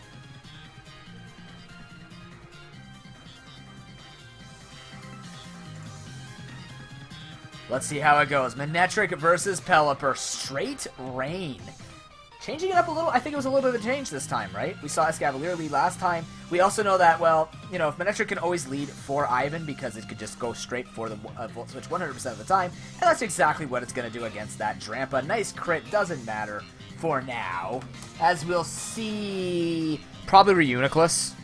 I think Reuniclus could take all the hits and just basically fire back and start weakening this thing. Drampa is actually pretty difficult for Ivan to manage, especially when it starts getting hits off. But Reuniclus is bulky enough that it can deliver a hit, take a hit, switch out, and try and soften this thing up for another poke to take it on. But it is kind of a bad situation for Ivan, because no matter what, something is going to take the smack.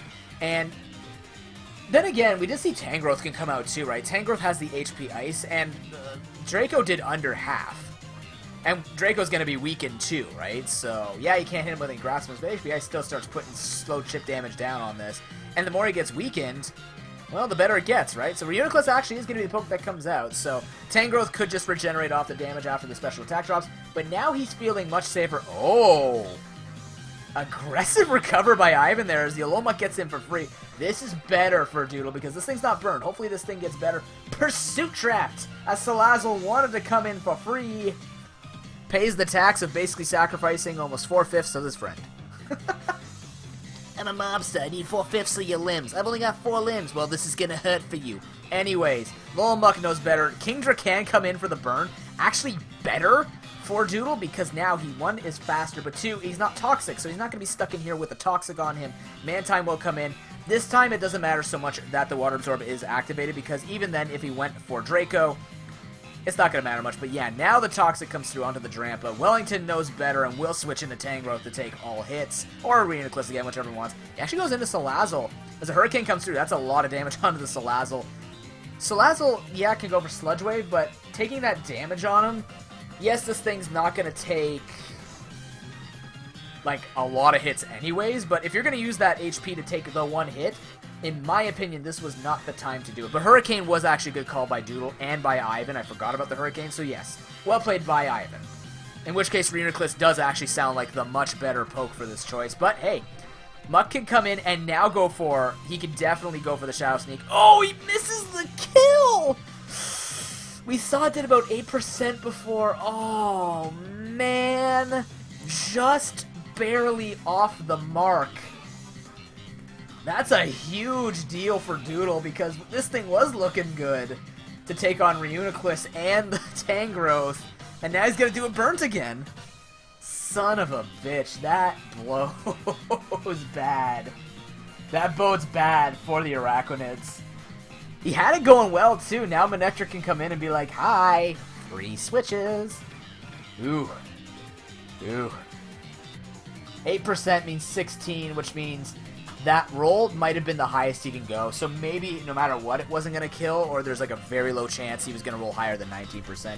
Muck actually ends up staying in, so he's going to go for the knockoff most likely. Try and get just anything at this point. Probably sacks off the Tangrowth's item, because Tangrowth knows that it's not going to be able to come into most hits anyways and doesn't need to stall, but he actually just ends up going to Mantine, so Gunk Shot missing again. Doodle just... Ooh! Doodle Salt comes back to my mind. Mega Manectric actually just going for more attack drops. His knockoff is going to come through. Makes sense for Ivan to make this play. But this is the play he should have made last game where he wasn't taking so much damage. But now, okay, Selby comes in. No rain. Might be trying to do a double switch here on the side of the Araquanids to get the Drizzle set up for free. I don't know if Ivan wants to predict that type of thing. You could probably just go for, like, just Volt Switch here to prevent that play. He's not going to... If he goes for HB, I see he's going to get a little bit of damage on the Celebi, but... Not seeing leftovers and knowing that Araquanids have run Scarf Celebi before, we might just be here to see that right now. Can easily check with Tangrowth if it's carrying the knockoff, but also just take the hits from Celebi decently. It has Regenerator as a failsafe. Regenerator is not just an ability that's annoying for people to deal with. It's a pretty good failsafe. That's another reason why it's annoying. Holy Jeebus! That is a Leaf Storm fired straight off, as Ivan misses the kill too, so... yeah, that's a problem. I think Tangrowth comes in. You don't want to sack off Manectric. There's no rocks against you, and if this thing went for that attack, it is Scarfed. Scarf for rocks is not the greatest. Escavalier's untouched this time too, though, so... Reuniclus and Tangrowth still a bit of a problem. Doodle's in a good spot. Yeah, Tangrowth has to come in, absorb the hit. He needs to keep Mega Man just to have that pressure to take on the Pelipper later, but Escavalier now comes in. Actually, it's also extremely good pressure against the likes of Escavalier with that Flamethrower. But now, it's like, he probably I mean, Tangrowth does outspeed Escavalier. Unless he's running speed. Oh, yeah, yeah. He has to be running speed in Escavalier to outspeed the Tangrowth. I don't know if he's actually doing that or not. But if he is going to be able to take this thing out, which has been a pain in the sides for Doodle. But the thing is, also crippling this with stuff. Like, you really have to think, if Sleep Powder is going to come out here...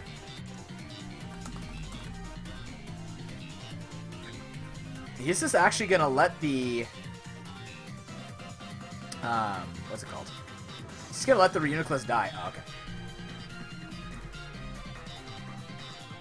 Got to post this, by the way. But either way, we are going to see the Protect come through as the Scald actually ends up coming out. I like the Protect at first, but this one's not really going to get much done for him, as the Pelipper is now going to come in as the Scald comes through. If he gets the burn on the Pelipper, it'd be fantastic for him. That's actually not too bad for him. So, again, preventing the Toxic on both Kingdra and Pelipper is actually not too bad for Doodle, right? Yeah, he doesn't have the healing or anything that. You can go for Roost here to keep himself safe, except he exchanges status.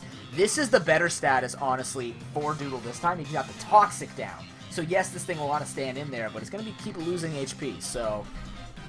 Honestly, Doodle is in great control. Looks like he's really crippled, but he's not. He's in fantastic control to be able to sweep late game in this team. Ends up going for U-turn on the Starmie. Yeah, he loses damage on U-turn. Who gives a crap? As Escavalier now comes in and says, yeah, hit me in the rain. Do it. As now, actually, Mantine has to come in and take a Mega Horn. It does. Or he has to sack off Starmie in exchange for going for the water damage. We know he's carrying Gigavolt Havoc, though. Gigavolt Havoc's not going to kill this thing. Yeah, Hydro Pump in the rain could. We don't even know if this thing is... It's got leftovers. Right, it's got leftovers. So it's not carrying Assault Vest, so in the rain, this thing could die? I think it might actually die to a Hydro Pump. This is getting tense because at this point, Wellington is being put on the ropes here to try and finish the game with Pokemon that are being slowly worn down.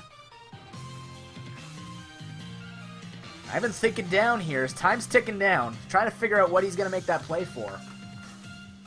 He's not going for his skull. If he gets the burn, it's going to be great. He doesn't get the burn. The pursuit comes through. Good play by both, actually, going for the burn, but then Doodle also predicting the switch. Although at the same time, yeah, Mantine would make the most sense. Protect actually comes through to get his HP back. Very effective for him just to get that little bit back, which, you know, actually does matter in this grand scheme of things. He's not going to be living hits from anything else at this point, but yeah, actually ends up going for Mega Horn instead of Pursuit. Basically states that if he's going to switch, he'd rather just get the full damage down on something like Mantine than actually have that Mantine live, right? Get the little bit of damage down. Any damage on the Mantine would be good at this point. He ends up just going for the Protect. Wants his HP back. Yeah, at that rate, at that range, Thunderbolt still kills, even with that HP, but it's just good for Doodle in the future. I personally think that Muck is a sack here. Actually, maybe he can kill it off with... Well, if he goes for priority, he's just gonna... I mean, Ivan's just gonna switch into Tangrowth to take it. So I think, really, the Alolan Muck is the sacrifice here, and keep this thing for the Tangrowth, right? It's actually going to be the Drampa coming in to take the... to absorb it. Does put the pressure down the sand? It's basically Excadrill and Tyranitar, but the watery sand has been eliminated because that is the only weather that you should be seeing. As Draco's just freaking dropped on Ivan's head. It's looking bleak. He gets the... Oh my god, he gets the Blind Switch too? Oh my. This could be Ivan's first loss of the season as the Pelipper's like, hey buddy, I want that watery sand up again. His Hurricane will come through. Maybe get the confused. Doesn't happen. But now it comes down to this Toxic being a big deal on the Mantine. Keep seeing the Skull come through. Goes for the Roost. He can outstall the Poison. Ivan looking like he's about to lose this. He's out of offense too. It's got to be the Tangrowth as the Roost does come through. Well played by, I guess, Ivan to be able to reset that to Poison, but it's bad. It's looking really bad for him. In fact, this could just be a stall war when it's already done. Doodle bringing the pressure he needs to take on the Titan of the season. The current Titan. It might just be evened up here, though. He took his point, but that would mean that Ivan and Mitchie are both back in first, sharing that spot, which is not what Ivan wanted. But it's what Ivan's being forced into. Toxic, well played by Doodle, but at this point, it's almost like you could just make any play. He's got the burn, and this is the most important thing. The burn is good there, but the Rock Slide? Oh man, it's Ancient Power all over again on this. Shoutouts to Season 2, Mega Charizard Y and Dan Man. This Cavalier can come in here. He can just heal off a little bit too. The rain's done, yes, but yeah, go ahead for the burn. He doesn't care. He's just going to go for the knockoff. Yeah, cool. Burn, awesome. Mega Horn, damage, doesn't matter. Poison ticking down. I'm actually surprised he didn't go for knockoff, but maybe he's not carrying knockoff because he has the Pursuit. This does give Ivan the opportunity to heal a bit, but because of the Roost, actually lets him take all that damage right back. Oh, man. It's bleak. It's over. Ivan just put down to his defensive walls. Most times, if you don't know anything about Pokemon, you don't win with the defensive walls unless you have something like Leech Seed. And even then you have a Celebi! Celebi's still alive! Celebi has Leaf Storm. It has enough to take out the Mantine at this point. Oh boy. It's just a waiting game, boys, but those points will change. Mitchie will go back. World Leader may have taken him down from his podium, but it is the Alaskan Araquanids that will play Perfect Season Spoiler against W. Wellington. He'll still remain in first on the side of Ivan, but Doodle's gonna feel great going home knowing that he's been able to do this to the likes of someone who's been, you know, dominating this tournament so far. He'll also ruin the perfect 2-0 week for everybody. It's just a matter of time at this point. He might be able to with Toxic, but there's only so many Roosts in the game. And again, the funny thing about Leftovers is, well, it nullifies... With the burn nerfs, there's a couple of things, right? Burn nerfs basically mean that Leftovers nullify it and stuff like that, but no, that is it. Ivan says no more. GG. How the mighty have fallen.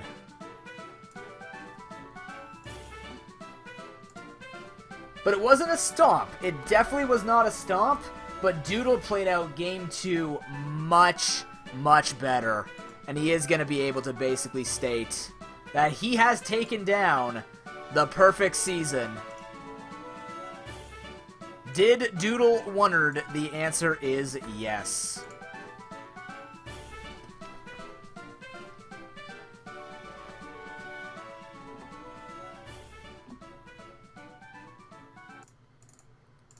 Unreal, man. And you know what? It's cool because, hey, we want to see this type of mix-up. We want to see this bit of pressure. But look at that. Like, Doodle is showing clean form, man. Like, the guy is... He's good, right? Don't get me... Like, Doodle's always been a good player. So, if you ever think that, like, this Rain team... And we're not kidding when we said it's the revival of Dagger's team. This is scary. His team is very scary if he gets that rain pressure down. And really, for Wellington, again, just, he had the right answers and stuff like that, but the Escavalier is actually really difficult for him to answer. If Knockoff came through, Cofagrigus is going to manage. The only thing you could really think of is, like, Machamp, but then Ironhead comes through. Like, there's so many things. Mantine can tank so much and all that, but yeah, it's that Escavalier that just, honestly... Even in the end, it just showed, no matter what, it's just doing a bunch of damage, and Leftovers is, okay, it worked out in his case in that situation, but imagine if that was Choice Band and how many hits he would have had to actually take. That's insane to think that Ivan could not take it, and honestly, that was the Araquanid's time to shine, and they do so. With that, ladies and gentlemen, let's take a look at the standings after Week 4 is finally completed, as well as Week 5. With Ivan being torn down from his Iron Throne, he now shares his first seed once again with the Pichu Warriors. Okeechobee Toros with that 2-0 this week goes up to 3rd seed with 8 points. Sarasota Suicunes with the Alaskan Araquanid climbing as well are actually sharing 4th. What an that's such a turn in the fate for the Sarasota Suicunes, going from great 2-0s to 1-1s down to 0-2s. Gonna have to pick it up in the last second half if he wants to keep up there, because not only that, I didn't notice it's a 2-way tie, it's a 4-way tie for 4th place, with the Sock-Powered Sky Sharks and Stockton Thunderous also taking their 2-0s tonight. The Boston Bearticks looking comfortable, now having to climb their way up here, as they're in 8th with 5 points. QB Destroyers and Lanakila Conquerors are looking at the scores going, oh, sweet Jesus, help me, as they stay tied for 1 point. Let's take a look at Week 6 to see where they have to start making their comebacks. Because again, still not impossible for them to make it up there, but it's getting tight. And with that 4th place seed looking really close, is this the NALCS? Anyways, QB Destroyers versus the Lanakila Conquerors, Stockton Thunderous versus the Sock-Powered Sky Sharks, Sarasota Suicunes versus the Boston Bearticks, Alaskan Araquanids versus the Pichu Warriors. This is now Doodle's time to try and take down both Titans at least once, and the Okeechobee Toros versus W Wellington, where he gets that chance to try and recover. Ladies and gentlemen, we have completed the midway of the ProPokeBowl. Thank you very much for joining me tonight. I hope you guys had a lot of fun. Those were fantastic games. Actually, probably the best week that I've seen so far out of everybody. So thank you very much for sharing it with me. We'll be back next Wednesday, April the 4th. Double check. I have to double check again. My schedule is like super crazy. Yes, April the 4th.